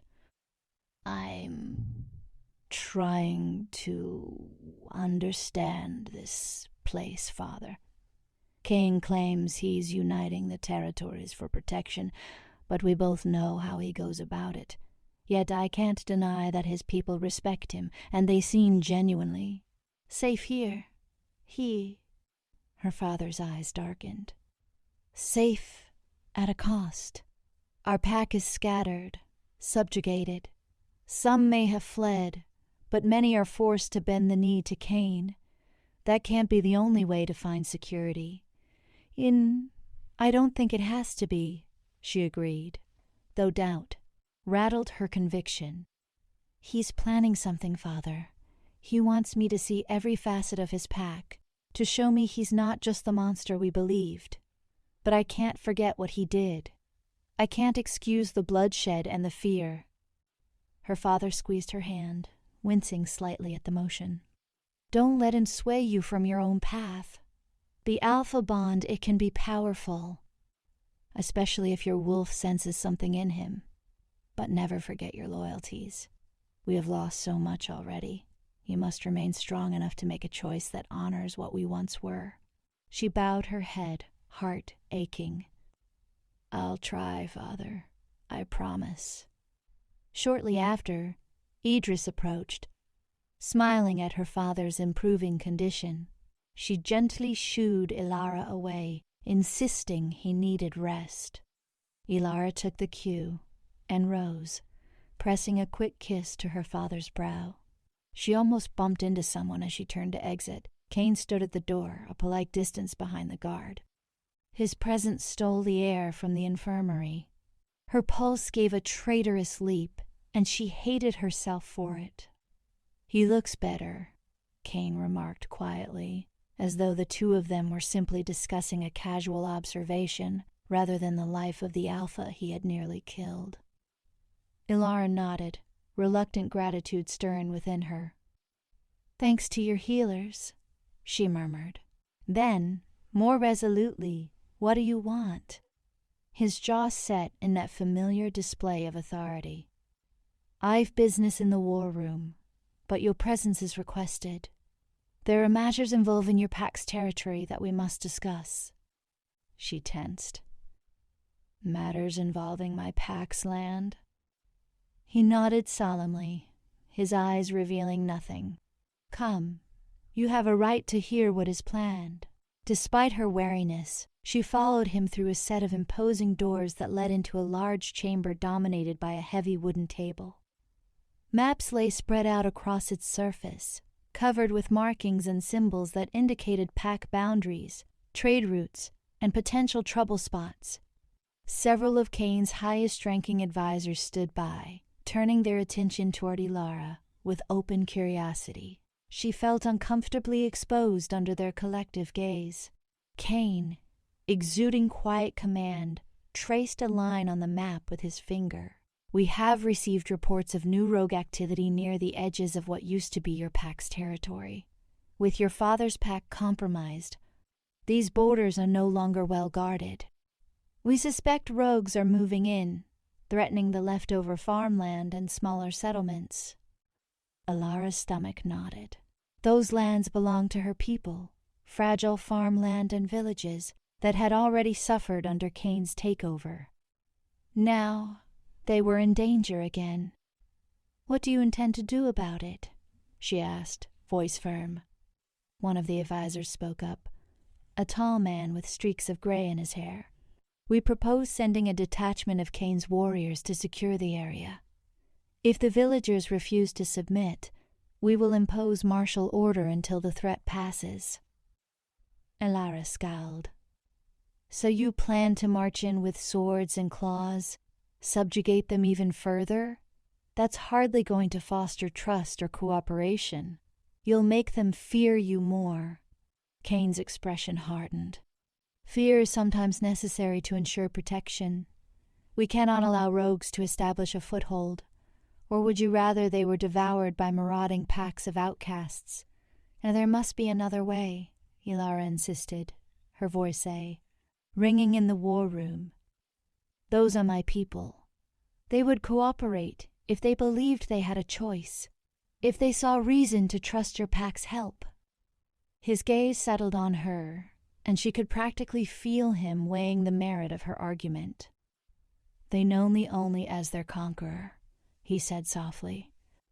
"They won't trust my word, not unless someone they do trust vouches for me. Someone like you." She froze, heart pounding. "You're asking me to speak to them?" Cain gave a curt nod. "You know these lands, these people. If you go with my warriors, you can convince them this is not a second wave of destruction, that we can offer real protection from the rogues without unnecessary bloodshed." A tangle of emotions roiled in Elara's chest. Anger at Cain for placing her in this dilemma, anxiety over her ability to sway her former pack, and an unmistakable sense of duty to the territory she still loved. "And if they refuse to listen to me?" she asked bitterly.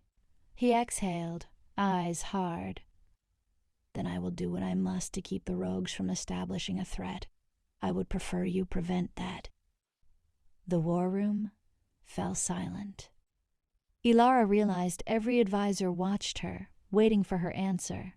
She knew if she said no, if she refused, Cain might well send a more forceful, violent contingent to crush any sign of disobedience.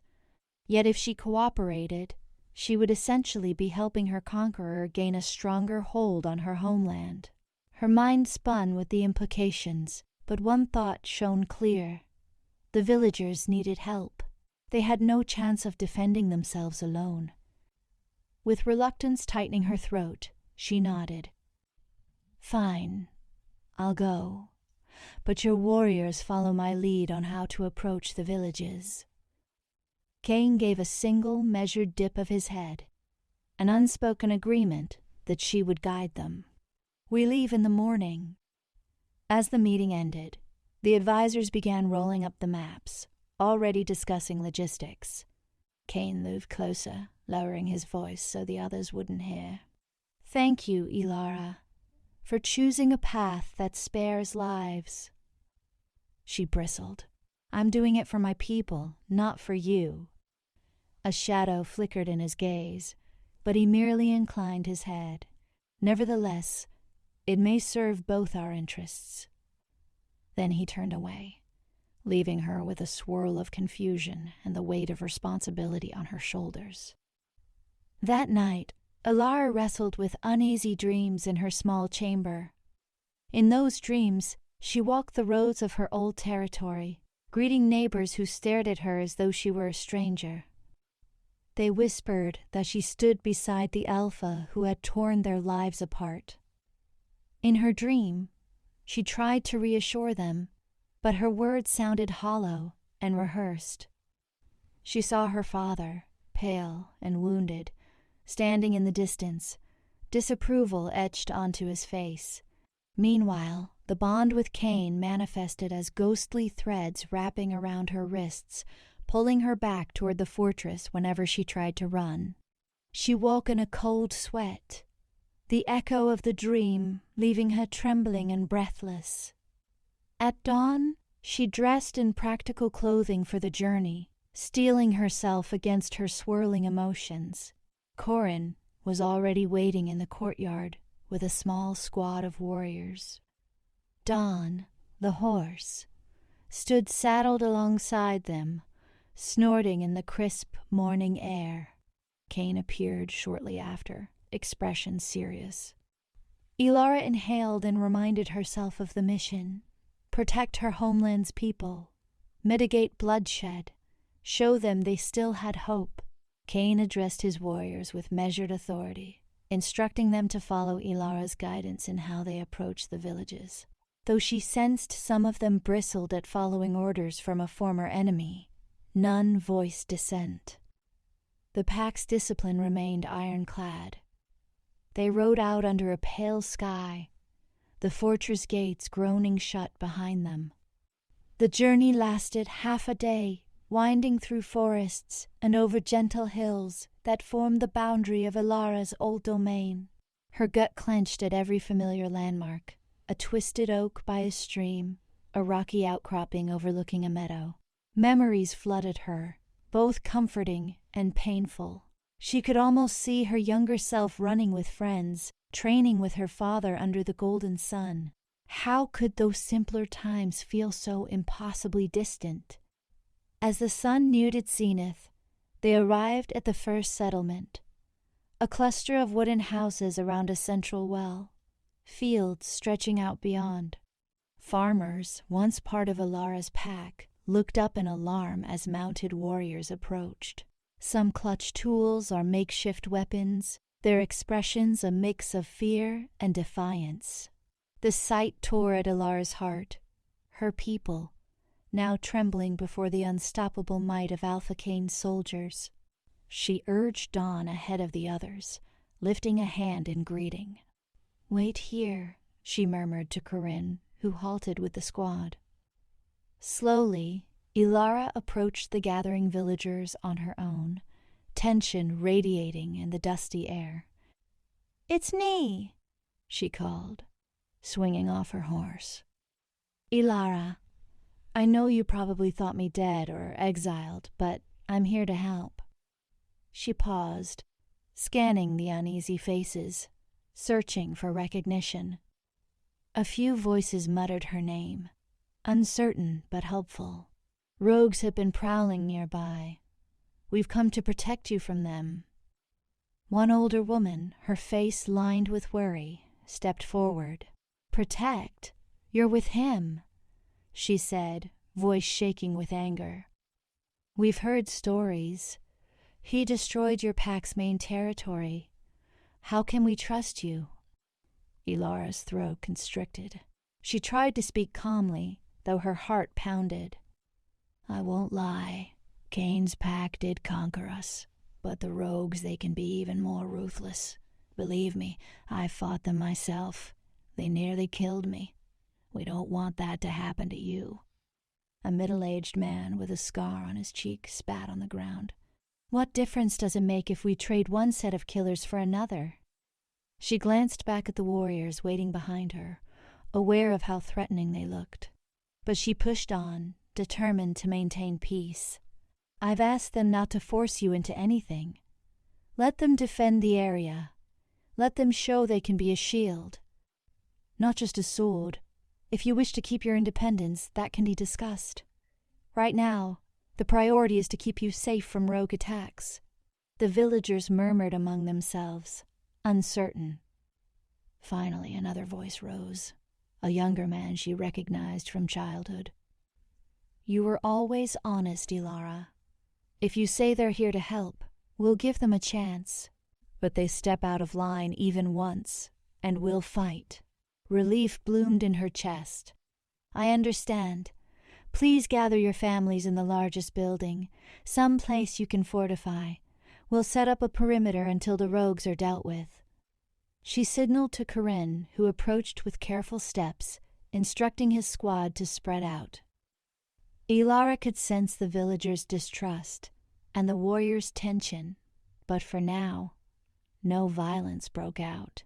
It was a fragile peace that felt like balancing on a razor's edge. For hours they worked to fortify the settlement's perimeter. Warriors patrolled the outskirts while villagers stayed close to shelter. Elara offered whatever reassurance she could. She overheard bits of conversations. She's with them now. Maybe she's their puppet. At least she's still alive. The words stung, but she refused to let them see her falter. The mission was too important. By dusk, reports came in of wolf tracks circling a nearby field. The rogues were out there, waiting.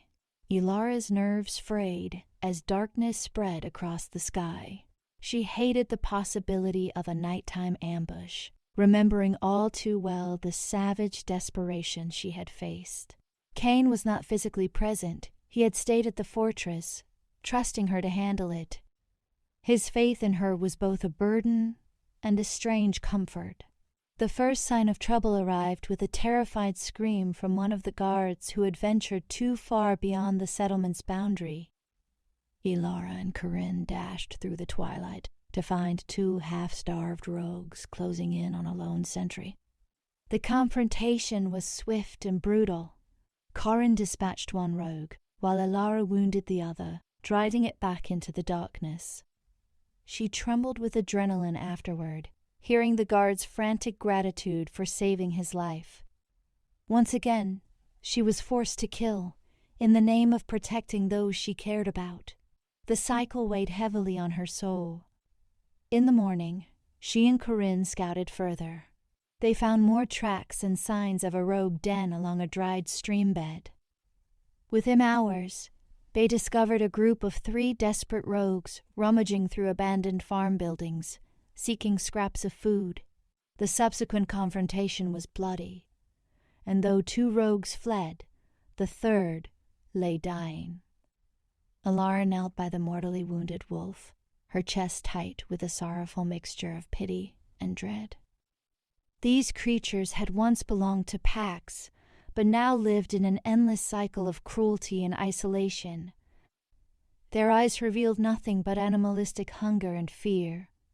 Over the following days, more villages welcomed them with caution or outright suspicion, but Elara's presence eased tensions enough for Cain's warriors to establish defenses without aggression.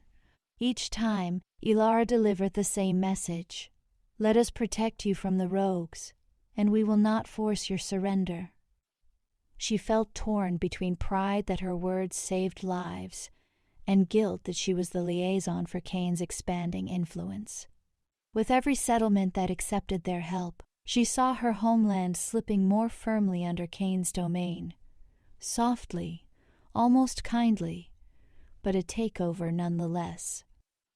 One afternoon, while overseeing the distribution of supplies in a small river village, she caught sight of a battered wagon rolling into the makeshift camp. To her surprise, Cain himself dismounted from the driver's seat. His sudden arrival felt like a jolt, a reminder of the bond that hovered between them. She hadn't seen him since they left the fortress. His expression as he approached was guarded, yet his eyes flickered with relief at finding her unharmed. "You've done well," he said, voice low enough that only she could hear. "We have reports that the rogue threat is diminishing in this region. The villagers praise your efforts." She crossed her arms, attempting to quell the flutter in her chest at his nearness. "I just wanted to keep them safe, that's all."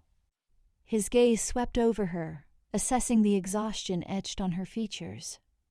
"I know it's been difficult, this arrangement, but you've prevented more bloodshed than I thought possible." She forced herself to look him in the eye. "I didn't do it for your approval. I did it for them, for my people." He nodded solemnly, not arguing the point. After a pause, he added, "I brought supplies, fresh bandages, food, and medicine from my stores. We'll make sure these farms recover quickly." Elara felt a pang of conflicted admiration. Cain was no benevolent saint, yet he consistently acted to provide for the people under his protection. He might have conquered them, but he did not abandon them. With a half-sigh, she conceded, "Thank you. The villagers will appreciate the help." As evening fell, they set up a modest camp at the edge of the farmland, the nights growing colder. Cain insisted on speaking with Elara privately. They found the quiet spot by a small fire, away from the curious ears of the villagers and warriors. Sparks floated into the twilight as he took a seat on a fallen log, motioning for her to join him. Tentatively she sat, keeping a noticeable gap between them. Her wolf bristled at the closeness, torn between longing and wariness. For a moment, neither spoke. Then Cain broke the silence. "This is the first time I've tried to claim territory in such a peaceful manner. Normally, I'd simply roll in with overwhelming force. You've shown me another option." She stared into the flames. "Your usual methods would have caused more harm and fueled more hatred. Besides, the people here have already lost too much." He inclined his head. "You're right, and I find that surprising. Before I met you, I believed fear was the only sure way to maintain order. But maybe there's room for a different approach." His voice quieted. "Your presence changes things, Elara. Not just because of this bond, but because of who you are." Her heart thudded, torn between resentment and a deeper, unspoken emotion. "I still can't forgive what you did," she whispered, voice trembling like delicate glass. "My father is alive, but many others from my pack died under your attack. I don't know if I can ever be fully at peace with that." Cain's shoulders seemed to bear an invisible weight. "I don't expect your forgiveness, but if I can offer any reparation through this new approach, if I can prove that I'm not the same Alpha who leveled your home, maybe we can find a fragile sort of acceptance. Maybe you can see that not everything in me is darkness." Elara gazed at him, uncertain whether to recoil or to believe. She saw the flicker of humility in his eyes, an admission that he had erred. It was not an apology, but it was close. The crackling fire illuminated his features, casting shadows that danced across his strong jaw and the faint lines of weariness near his eyes.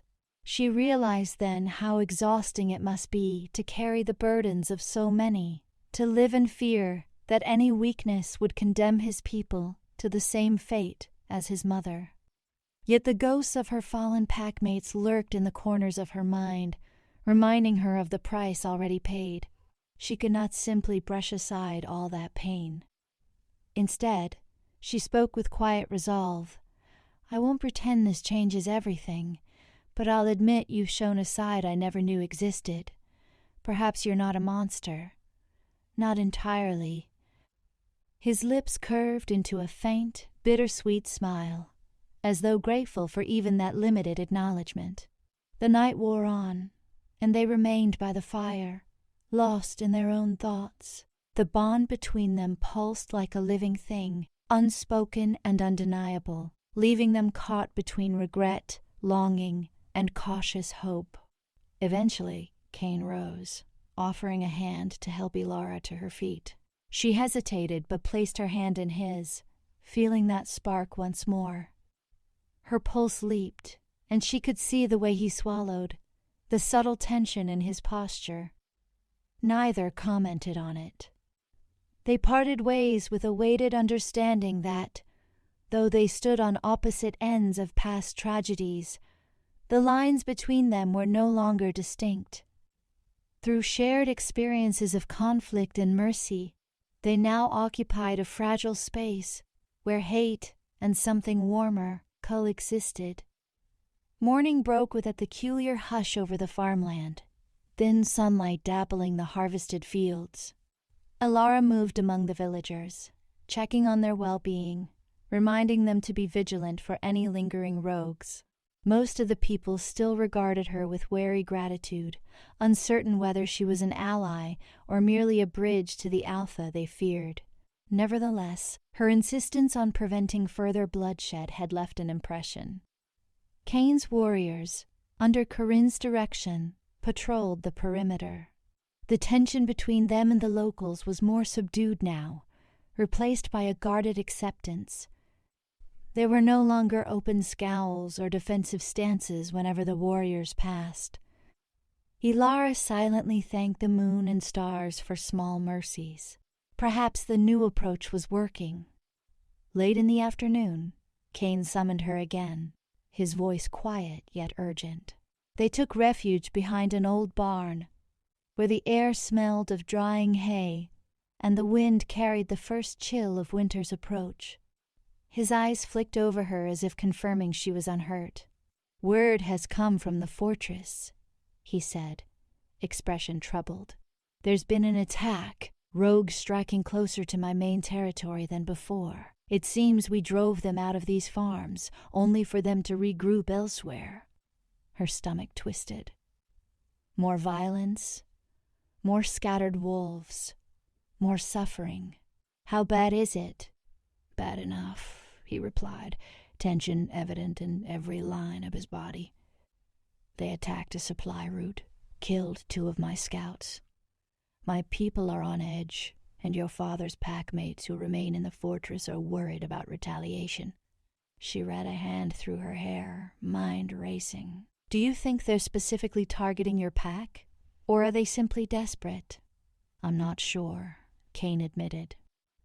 "But we need to act. If these rogues gather in sufficient numbers, they can breach even well-defended locations. We must root them out before they become a horde. The problem is that I can't be in 2 places at once. The farmland needs continued supervision, but I also need to address the threat near the fortress." Elara nodded, seeing the dilemma. If we pull all the warriors from here, the farmland remains vulnerable. But if we leave them here, the fortress might be in danger.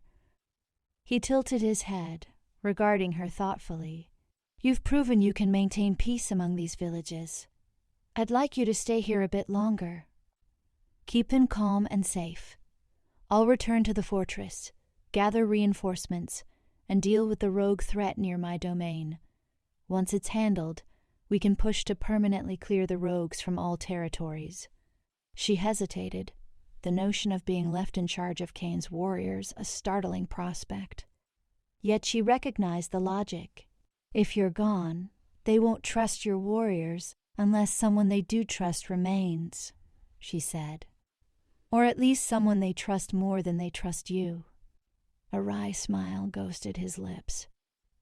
"Yes, and you're that someone, oddly enough." A swirl of emotions spiraled through her. She thought back to her father, recuperating in the fortress. She wished she could be there to ensure his safety, but her duty was equally pressing here. She bit her lip. "All right, I'll stay, but promise me you'll keep an eye on my father. He'll be vulnerable if the rogues break through." Cain placed a hand over his heart, his gaze sincere. "You have my word." They said their farewells under the lengthening shadows. Elara watched as Cain and a portion of the warriors rode off toward the horizon, hearts set on protecting the fortress and the people within. She stood by the farmland's edge, dawn nickering softly beside her, a heaviness filling her chest at seeing him go. Days turned into a tense vigil. Elara coordinated patrols, moving between villages to ensure no corner remained undefended. Trust began to solidify, albeit slowly, as the villagers realized she was genuinely committed to their well-being. Yet nights remained restless, laced with fears of rogue attacks. She found herself lying awake under the stars, consumed by conflicting thoughts about Cain, about her father, about her old life that had vanished so thoroughly. Messages arrived sporadically by courier, each bearing tidings of the fortress. Cain's initial strike against the rogues had forced them to scatter, though he reported that small packs continued to harass outlying areas. He wrote that her father was improving steadily, that he asked after her, and that the fortress held strong.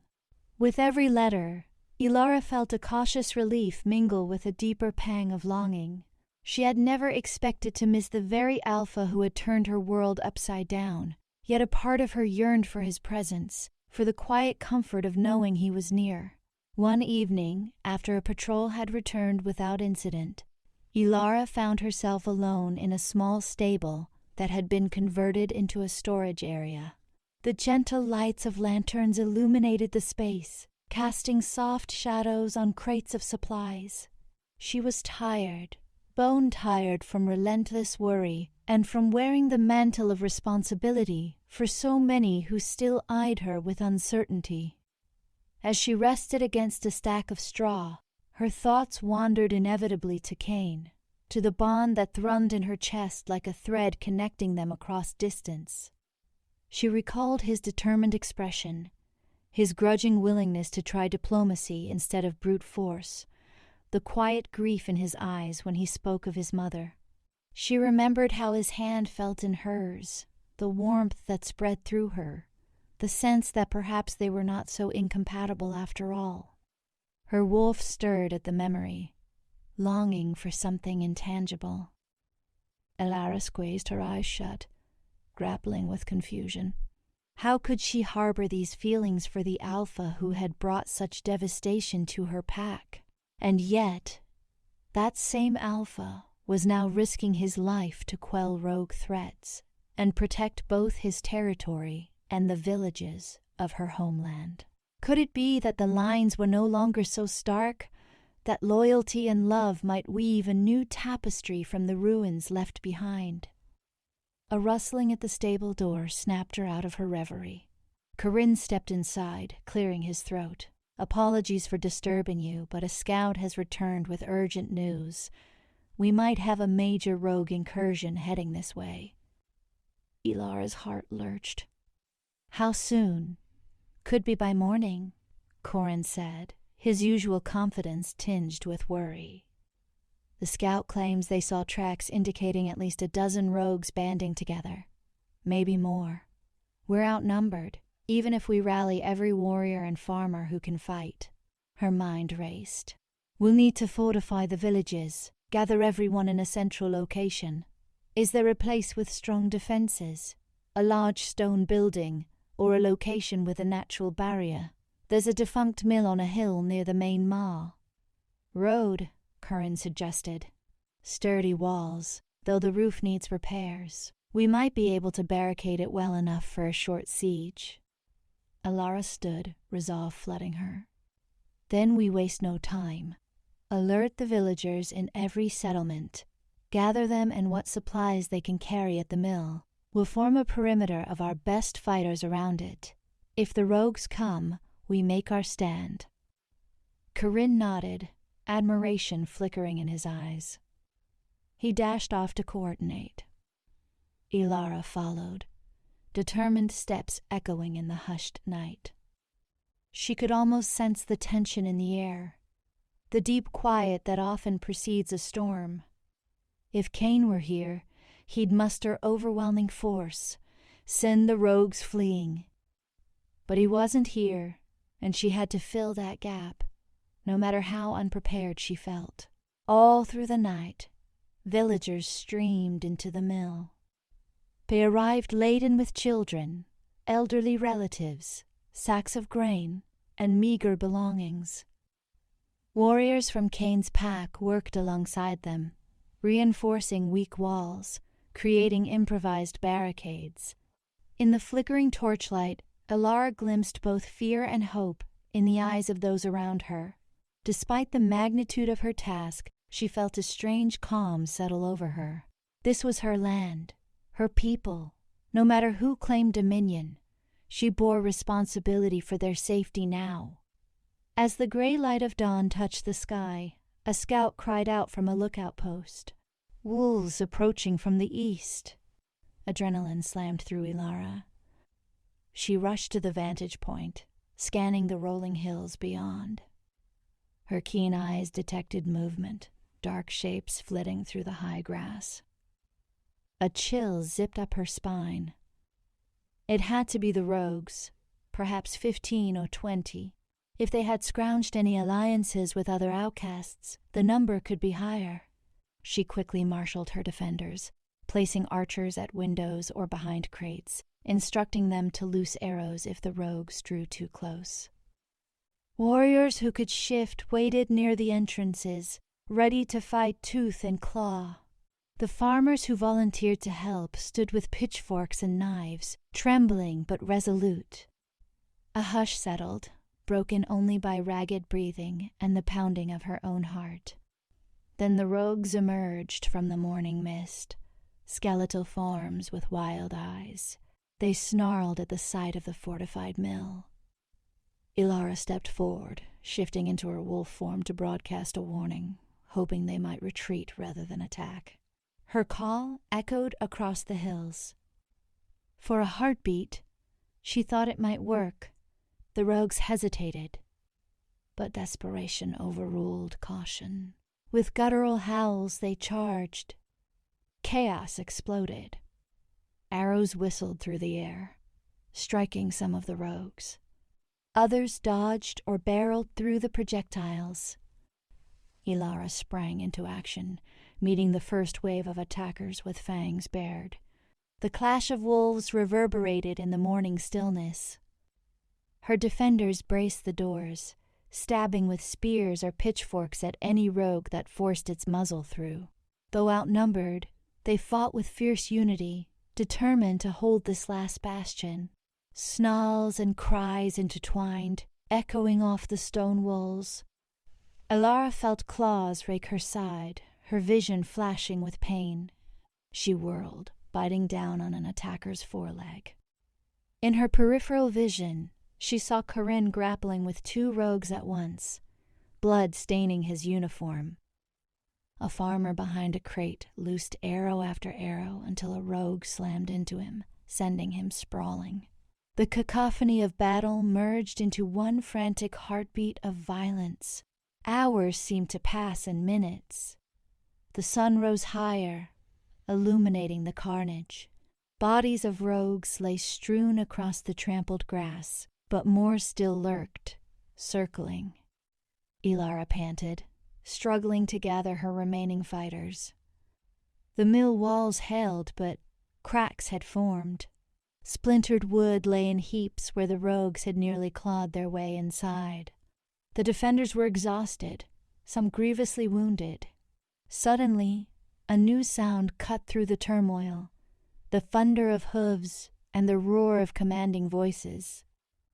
Elara's wolf ears perked up, heart leaping at the possibility of reinforcements.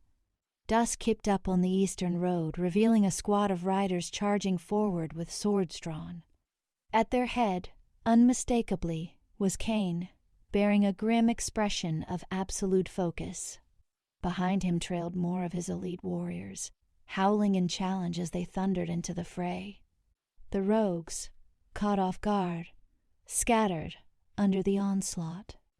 Cain and his forces tore into their flank, forging a path of destruction through the desperate pack. Elara watched in relief and awe as the Alpha led a coordinated strike, a brilliant merging of martial skill and savage wolf power. Within minutes, the rogues' ranks broke. Some fled into the hills. Others fell where they stood, no match for the disciplined might of Cain's cavalry. As the dust settled, Elara slumped in exhaustion, shifting back to her human form. She surveyed the battered defenders, the wounded lying near the mill entrance. Cain galloped up, dismounting in a fluid motion. His gaze swept the scene, then mocked onto her. She forced herself to stand straighter, ignoring the throbbing pain in her side. "You came," she managed, voice catching. He approached with a fierce stride, eyes flicking over her injuries. "I received word of the impending rogue attack. I pushed my horses to the brink to get here." His tone softened, relief evident. "Looks like we made it in time." She gave a shaking nod, mating his intense stare. "You did." He gently touched the gash on her arm. "You're hurt." She winced, adrenaline fading into raw pain. "Just a scratch," she said, echoing the phrase she'd once used before, even though the wound felt deeper this time. "Curran is worse off, and some farmers will tend to them," Cain murmured with conviction. "I brought healers. Let's get you all the help you need." In the aftermath, the villagers and Cain's warriors worked together to bury the fallen rogues and treat the wounded. A somber hush replaced the chaos. Though many had survived, the cost weighed on everyone's hearts. Under a makeshift tent, Cain's healers tended to Corinne's wounds, along with the farmers who had stood bravely. Elara hovered, assisting with bandages and water, ignoring her own pain until Cain finally forced her to sit and let a healer examine the gash on her arm. As evening fell, a subdued calm settled over the mill. Some villagers drifted back to their homes, while others chose to remain behind, wary of more threats. Cain and Elara stood outside, gazing at the horizon tinged with the pinks and oranges of dusk.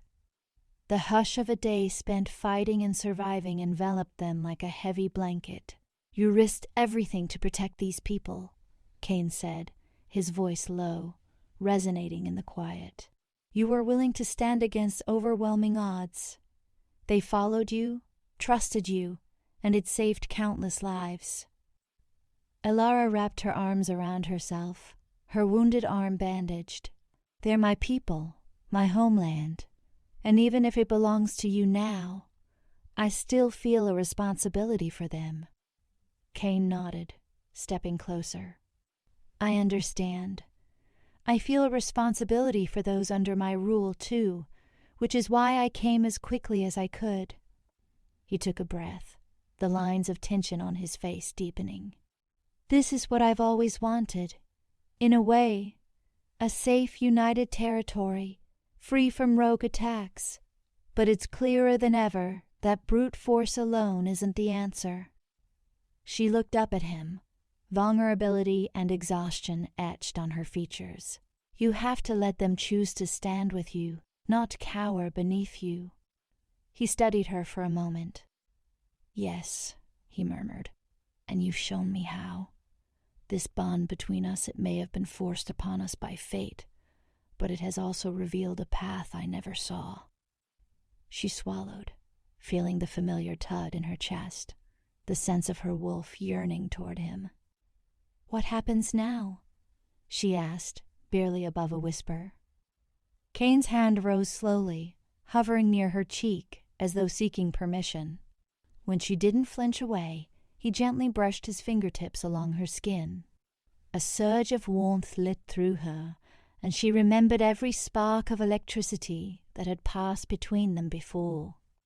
"Now," he said softly, "I will formally invite these villages to join my pack as free allies, not subjugated subjects, and I want you by my side to help me see that promise kept." Tears prickled at the corners of Elara's eyes, emotions warring within her. Forgiveness still seemed distant, but hope glimmered for a future where fewer lives were lost, where packs could coexist without the looming threat of tyranny. "I can't forget the past," she admitted, voice shaky. "But maybe I can move beyond it if I see you willing to change. If we work together so that no more families suffer like mine did." He nodded, solemn. "I don't ask you to forget. Only give me the chance to make something better out of this blood-stained legacy." In the hush of twilight, they stood closer than they ever had before, hearts thrumming in uncertain harmony. Elara allowed herself to rest her head briefly against his chest, feeling the steady cadence of his heartbeat. She recalled her father's words about choosing a path that honored who she was. Slowly, carefully, she realized that path might lead her to walk alongside Cain, forging a new world out of the wreckage of the old. She would always mourn those lost, always carry the scars of conquest, but perhaps the mate bond had emerged to bind two hearts that needed to learn from one another. Later that night, under a sky awash with stars, Cain gathered villagers and warriors alike to announce his intentions. He spoke not as a ruthless conqueror, but as a leader who desired unity. He promised to respect their autonomy, to ensure no more forced expansions would threaten their way of life. The villagers listened, weary yet intrigued.